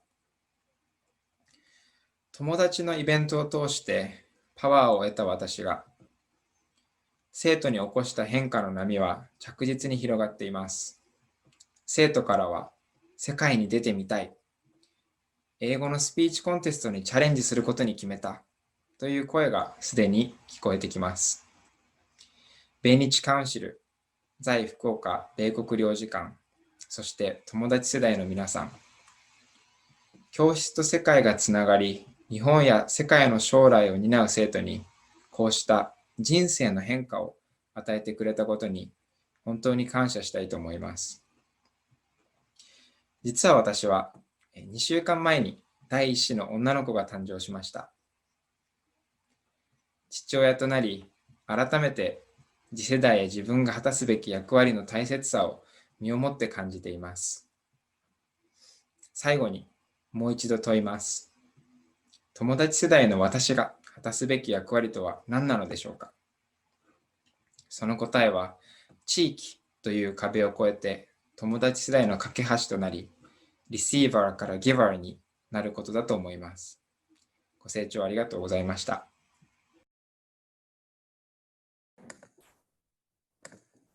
Thank you, Haruka, for sharing your story, and absolutely congratulations on becoming a father. That's great news. Moving on to our last session of the day.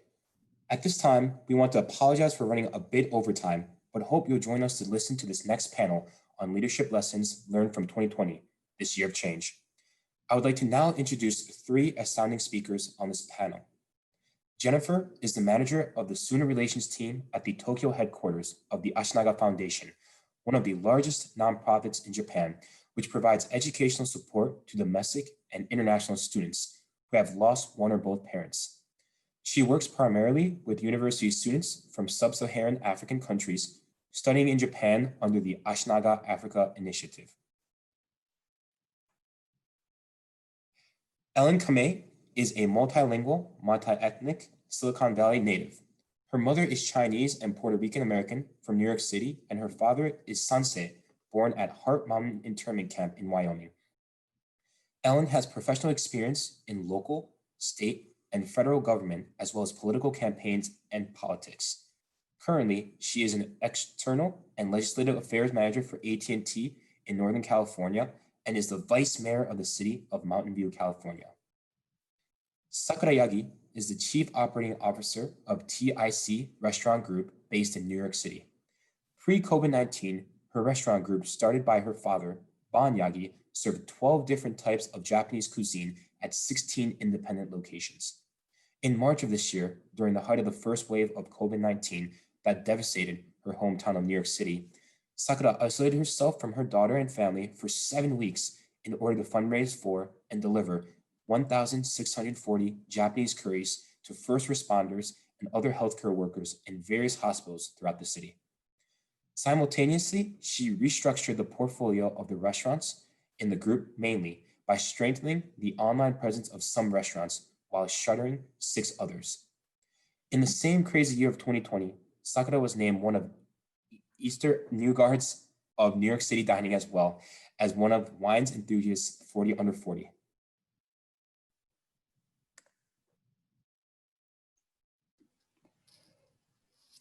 Great. Thanks so much, Ian, for the introduction. Hello, ladies. How are all you doing? Hi, Ellen. Hi, Sakura. Good to see you all. Good to have a good chance to talk together. Yes, definitely. Well, thanks, Ian, for those kind introductions of all of us. The one thing I do want to shout out is I did hear somebody mention Jet, and I am a proud Jet alumni. I serve, oh yeah, Jennifer too. I was over in Mie Ken, and then have to give out some love to UC Santa Barbara. That's where I did my undergrad and then grad school at the University of Pennsylvania. Jennifer, where did you do Jet? Remind us. Yeah, Shizuoka Prefecture in Hamamatsu, one of the most awesome places in Japan, a very large Brazilian population, nice. Japanese Brazilian. And Sakura, you grew up part of the time in Tokyo, right? I was actually born in Japan, but nope, I'm a proud native New Yorker from age 3 months, so. Nice. So I think, you know, one of the things we've been talking about is our engagement with U.S. Japan relations. And so, you know, I know for myself, I was really lucky. I'm from California, so I grew up in one of the 3 remaining Japan towns in the whole country, which is in San Jose, then went on to Jet. And in 2015, I got introduced to the U.S. Japan Council when I was part of the Emerging Leaders Program, and have just been involved with USJC ever since. One of my favorite things is at the annual conference in 2017, we had an Emerging Leaders panel where we got to talk about Japanese values and how that's played into all our lives. Jennifer, how about yourself? How did you kind of get involved with US Japan? Right. Yeah. Thank you so much, Ellen. So my connection with Japan has been a lifelong kind of passion. My, university days, I studied Japanese. I did study abroad. So the study abroad panel really spoke to me earlier, and JET program, of course. And then I worked at the Nashville Japanese consulate that's in Nashville for a few years. And of course, now I'm living and working in Tokyo. But my connection with the USJC actually started in 2014 when I was a participant on TOMODACHI Mitsui program. And then it just never stopped. In 2015, I was supporting Japanese students with the TOMODACHI program that came to the US. Then a couple of years later, I took a group of American university students when I was working at a university in America to Japan for another TOMODACHI program.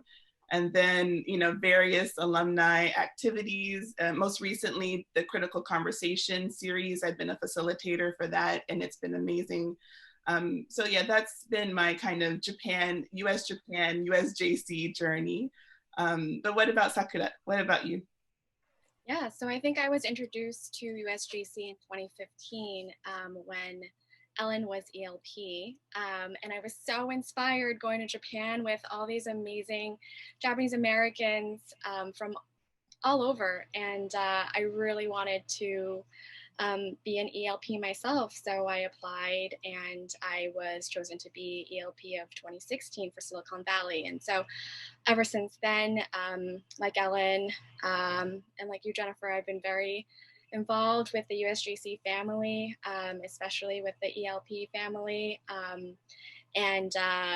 I was also the inaugural regional chair for New York City, thanks to the support of O40s, the mentors that really support the U40 group. I mean, they're so essential to our success and really believing in what we're doing. And without some of my mentors, local mentors who really kind of support the USJC and then support what us younger folk do, we wouldn't be here today. So I'm so grateful for all the support that we receive. So should we jump into this crazy year of 2020 and how that's impacted our industries? I'm happy to go first because I don't know if you both heard the news, but the governor of New York, Cuomo, just announced that indoor dining will be closed starting Monday. So, it's really unfortunate that that had been announced. I know that a lot of us in the industry really knew that it was coming. It was expected, but it's still very, very sad to actually get that news. It's I just want to talk about the restaurant industry in general, and then I'll just kind of talk about how it's impacted our restaurants. But in general, there have been over $240 billion lost because of the impact on the restaurant industry. So, poof, that money just is gone now because restaurants are closed because of this very deathly pandemic. And it's really impacted over, I think, 2 million jobs that the restaurant industry supports. And I think about 17% of restaurants, and these are November numbers, but 17% of all restaurants, that's about 110,000 restaurants have closed in this year alone. And so that's a really huge impact on an industry level. And I think delivery and takeout have become essential to our business. And it was already going that route anyways, but it just really expedited that process. So for us personally, some of our restaurants, we operated 16 locations. That's down by half now to 8. We closed 8 to keep things kind of tight and more efficient so we can keep a better eye on our costs. So that's been very difficult. And on a personal level, Ian mentioned that I was delivering curries in the beginning of the pandemic. And part of the reason why I did that was a lot of my industry friends, local East Village neighbors were doing something similar, a Taiwanese restaurant right a block away from us. They were doing that as well. And so, I kind of jumped on the bandwagon in March. But at that time, the news, they were talking about how driving past the hospital, you could get COVID. This was the time when misinformation was rampant. And I really didn't want to risk infecting my family. And I have an almost 2-year-old perfect daughter. And but I'm a single mom, and so I really needed my parents to step in and kind of take care of her because I couldn't ask my nanny to, risk her life to come. And so my parents whisked her away, and we were apart for seven weeks. And I still think about those times of when, I was alone delivering these hospital food, and it still brings tears to my eyes, both joyful tears of how how impactful food can be. Food is, you know, a window to different cultures, and you know, to be able to provide sustenance to our first responders who are just amazing, and to be able to do that. And I actually, you know, did some detective work and found the nurse that really took care of me when my daughter was born in 2019. And I really wanted to make sure she and her team were taken care of. So I found her through networks, and I was able to deliver her food, and that really touched my heart. So, but you know, tears of sadness because I was away for 7 weeks from my daughter, and that was really rough. But you know, a lot of ELP friends really reached out.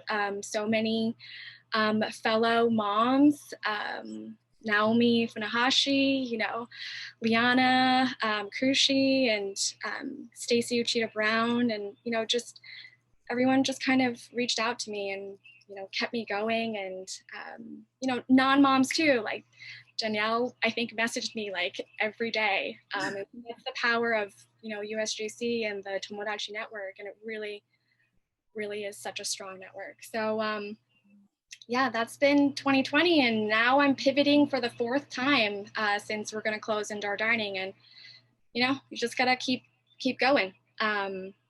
So that was a little spiel on my part, but you know, I think what I wanted to say was the work that you do with volunteering and NPOs are so important, and I know that you know it's impacted your industry too, Jennifer. So yeah, Sakura, I think you know, people can underappreciate the individual impact that COVID has had, that 2020 has had on people. And from a perspective from like the NPO, NGO side, you know, starting from that, I think our sector has also had a sudden and like drastic change.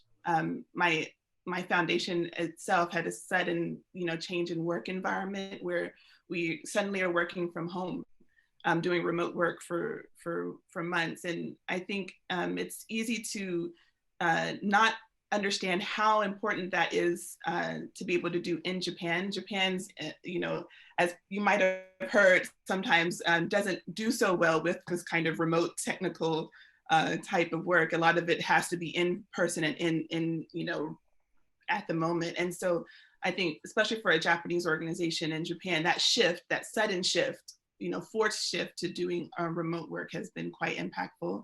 And for the sector as a whole, for NPOs, I think we've seen a large impact, especially NPOs like mine that have support for domestic Japanese students, often from single parent families because they've lost a parent. Usually it's the father, and then so the mother is the one that's working a lot of these part-time jobs, which are very vulnerable, as you know, you mentioned, Sakura, to disappearing, right? And so a lot of our families are also needing more support on the domestic side. And on the international side, you know, international education and international exchange just shut down, right? And so we have scholars in Africa right now who are still trying to get into Japan so that they could begin their university studies. And so any industry that I think, or any sector that works with students and education has felt a huge impact from 2020. But I think one positive change has been that like the NPO, the visibility of the work that NPOs do has increased.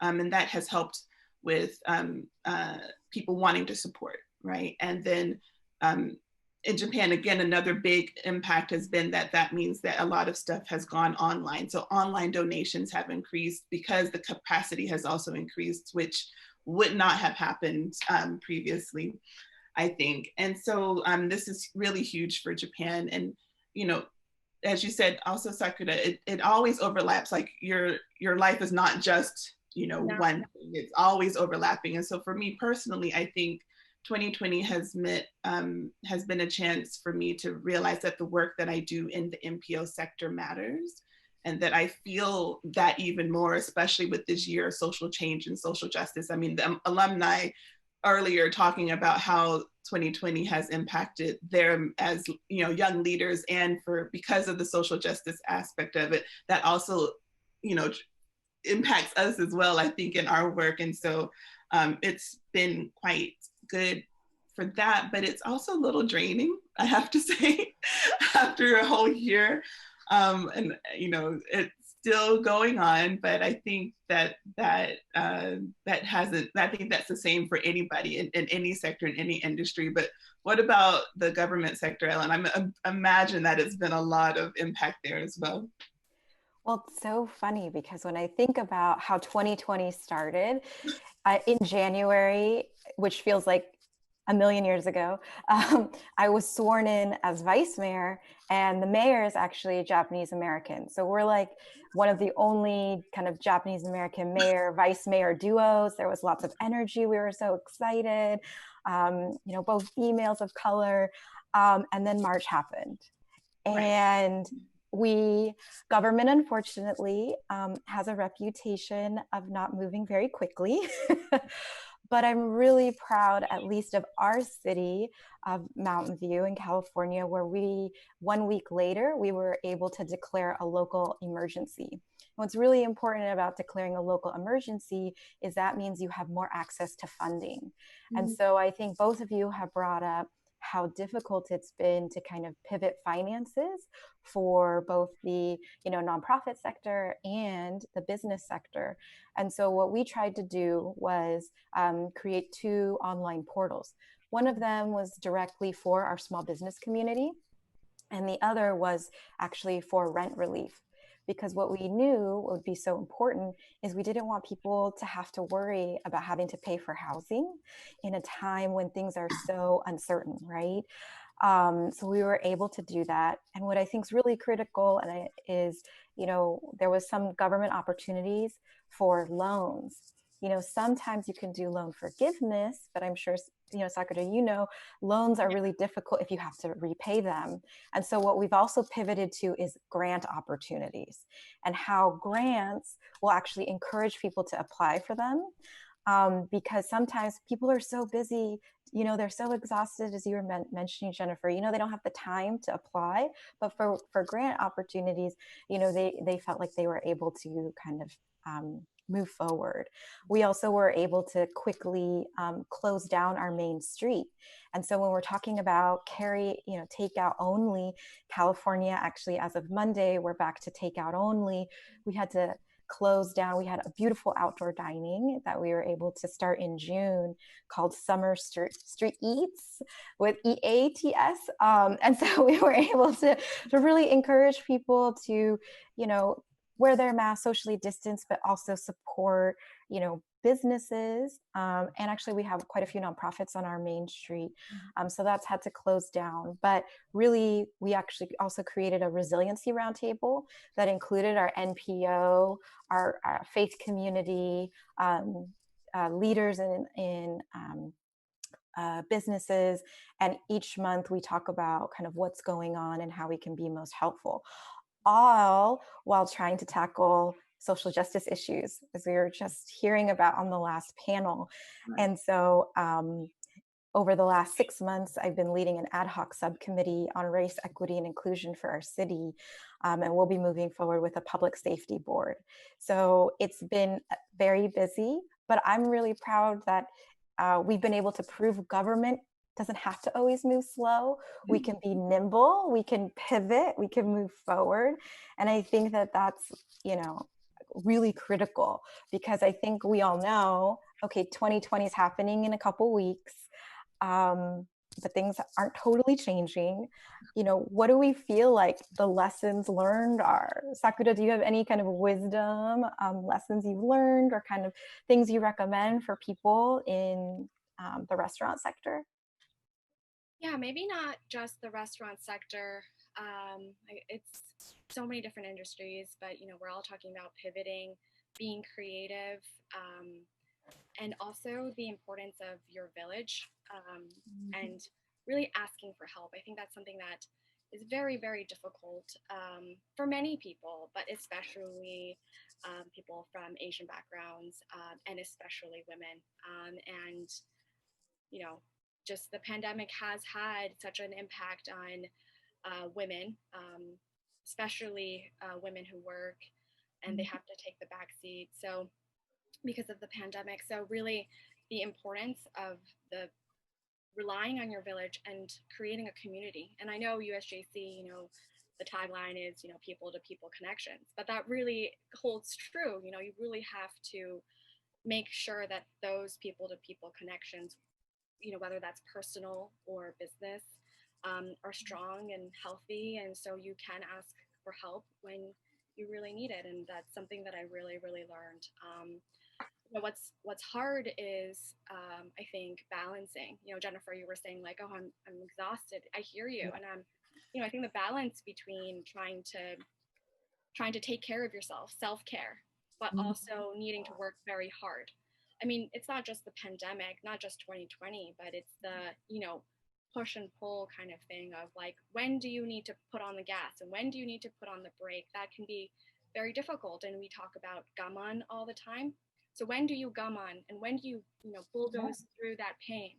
But then when do you, you know, take a breather and say, hey, I need to be kind to myself. And, you know, this is something, you know, I heard, I can't remember what year it was, but Kathy Matsui, you know, she's very involved in USJC. She said in a panel, I think, she said, one of the most, she said, I don't really like the term balance your life. You know what I like? She said, I like equilibrium. Sometimes you really need to ramp up, you know, work and really, you know, kind of constantly pivot and work really hard and come up with creative ideas. But sometimes you need to spend time with babies like I do. That's how I self-care. I get to go home to this 2-year-old who's learning how to count and who's learning her Aiueo and ABCs. You know, in this day and age, she's learning how to sing Twinkle, Twinkle, Little Star in Chinese as well. But, you know, it's like to see her be so excited about the world and not care that it's such a difficult year.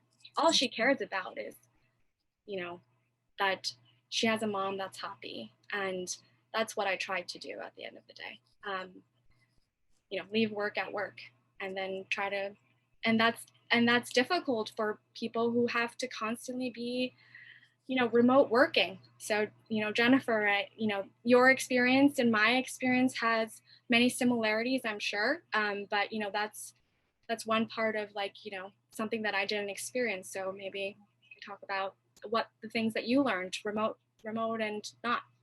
Yeah, I think, thank you so much for those words of advice, because I think the lessons learned from 2020 are just numerous, right? Almost too many to count. But I think the lessons that I want to carry into 2021 and that I hope that people will carry into 2021 is, you know, using what you've experienced this year to move forward, right? And so for me, like working with young people, working in an industry that works directly with people who we hope will have an impact on the future generation, is that I want to embody the same thing that we've been pushing to our scholars, our young people, that leadership takes many forms, right? And like, you know, 2020 has taught us that you might have to reimagine what that is now, because your expectations for 2020 and going into 2021 are probably very different. And so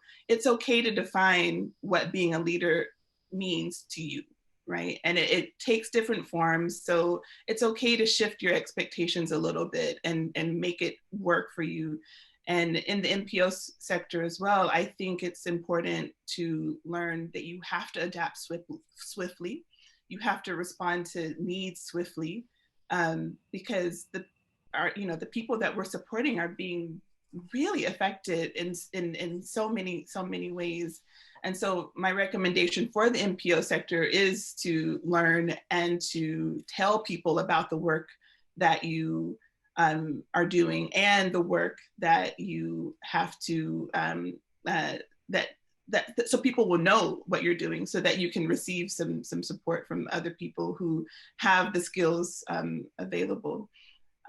So yeah, I think that probably overlaps a lot into all of the things that Ellen is doing as well in the sector of in the government world, lessons and going forward in 2021. Well, when I think about this, I'm just like, God, I can do this. I can do this. You know, I think one of the most important things to do is to have hope. And I think that there can be a lot of negativity out there and in our world. And it's so important for all of us to kind of bring the positive. And so, you know, I think when Sakura is talking about, you know, how do you ask for support, but how also do we provide support for others, right? I think one of the things I've been seeing in our city is how hard everybody is working. City staff, our nonprofits, our businesses. And so if I bring kind of a positive attitude, you know, maybe that'll make someone feel a little bit better. And it might be like the smallest of things, but I think that that's really, really important. You know, another lesson learned, I think, is perspective. Right? Is how do we provide ourselves with the opportunity to see the light at the end of the tunnel?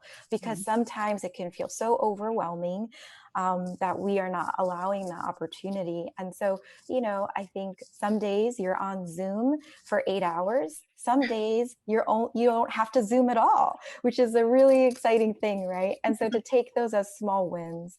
But also when the idea of self-care comes out, self-care doesn't have to be, you know, exercising, or it doesn't have to be, you know, meditating. It can be eating what you want for dinner tonight, you know, or, you know, buying yourself that thing you want. I mean, I think there needs to be kind of an openness and kind of a kindness to ourselves is the biggest lesson learned, because this is a pandemic none of us have been through, or most of us have not been through in our lifetime.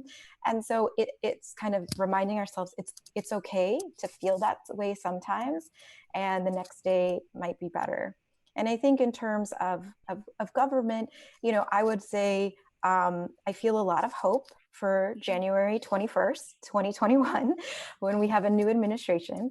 More to say that things are changing and things are ever evolving. And there are people out there who, your government, I think, who can really help. And there can be opportunities for partnership. And I would say having that open mind is one of the biggest lessons for me, because you might be able to do things you never thought possible.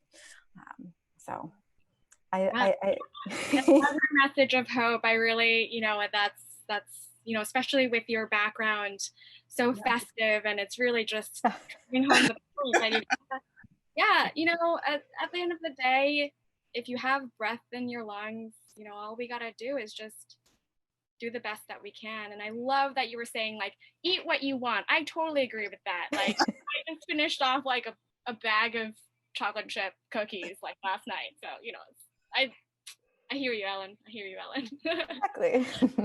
I think at the beginning of the day, Suzanne mentioned like her 2 C's, and I love the be courageous, because we're in uneasy, anxious times, but it takes courage to keep going, and that resiliency and courageousness is so important. So I hope all of the, you know, next generation, the future leaders, the Tomodachi alumni listening, that we will all have some courage as we move into 2021.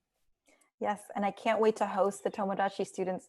They usually try to come out to Silicon Valley when they do their pitches, and I can't wait. This year we had to cancel, but California's ready for you. Yeah, and the Tomodachi nurses too that come to New York. I mean, we miss you guys, for sure. So, and hopefully we can all get together in IRL, as the young people say. Right. But I think our time is up, if I'm not mistaken. So we'll pass it back to Ian. Thanks so much, guys. It's wonderful to see you. Thank you. Take care. Take care, guys.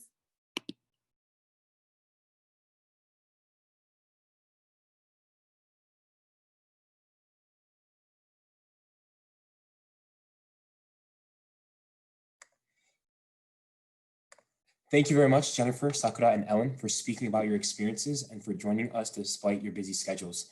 Having been an unprecedented year full of challenges, it was so important to hear how the panel was able to overcome the challenges of 2020 and COVID-19 through continued discussions, and for giving us valuable hints and advice for the future and how we can take part.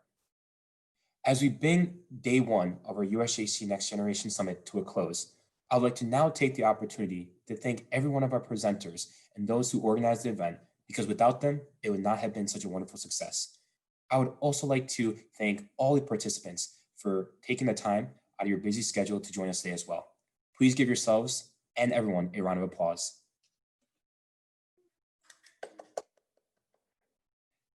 And last but not least, I would like to take time to thank our sponsors who made this event possible, including our Tomodachi Alumni Leadership Program sponsor, Prudential. I would also like to share our appreciation to our platinum sponsors, Fabit and the Ford Foundation, and thank our title sponsors, Central Pacific Bank Foundation, Hitachi, Itoen, Mitsui, MUFG Union Bank, the Terasaki Nibei Foundation, and Toyota Research Institute. We are also so grateful and thankful for our signature sponsors in helping make programming like this possible. And to the many companies and individuals who make up our premier sponsors, we truly appreciate your generosity. We're proud of this fantastic group of supporters and couldn't be here without you. Finally, our gold sponsors can be seen on this slide, and we would like to once again thank each and every one of you for your continued support, especially through this most challenging year. We are grateful to maintain the partnerships we have with each and every one of you, and will strive to continue building positive relationships with you all moving forward as well. Please give them a quick round of applause as well. While this brings us to the conclusion of day one, for those who signed up for the day two program, please do not forget that the start time is the same time as today. Day two will be focusing on Tomodachi alumni taking part in workshop and discussions focused on the three main themes: reflective, resilient, and revolutionary. One workshop will help participants reflect on their leadership styles in times of crisis through the distributed leadership model developed by MIT professors. Another session will focus on disaster resilience and share skills on how first responders manage stress. And the third session will be the Tomodachi Critical Conversations Part 3 that was inspired by the Black Lives Matter movement, which aims to create a safe space for honest peer-to-peer dialogue on these critical issues. Please also remember to bring markers and pens for day two, as these tools will be crucial for the workshops you will participate in as well. Emails with Zoom links for the workshops will be emailed to everyone who signed up for one right after we end this session. If you do not get one within the hour, please email us at alumni@USJapanCouncil.org. This will officially conclude day one of the USJC Next Generation Summit. Thank you so much and see you guys tomorrow.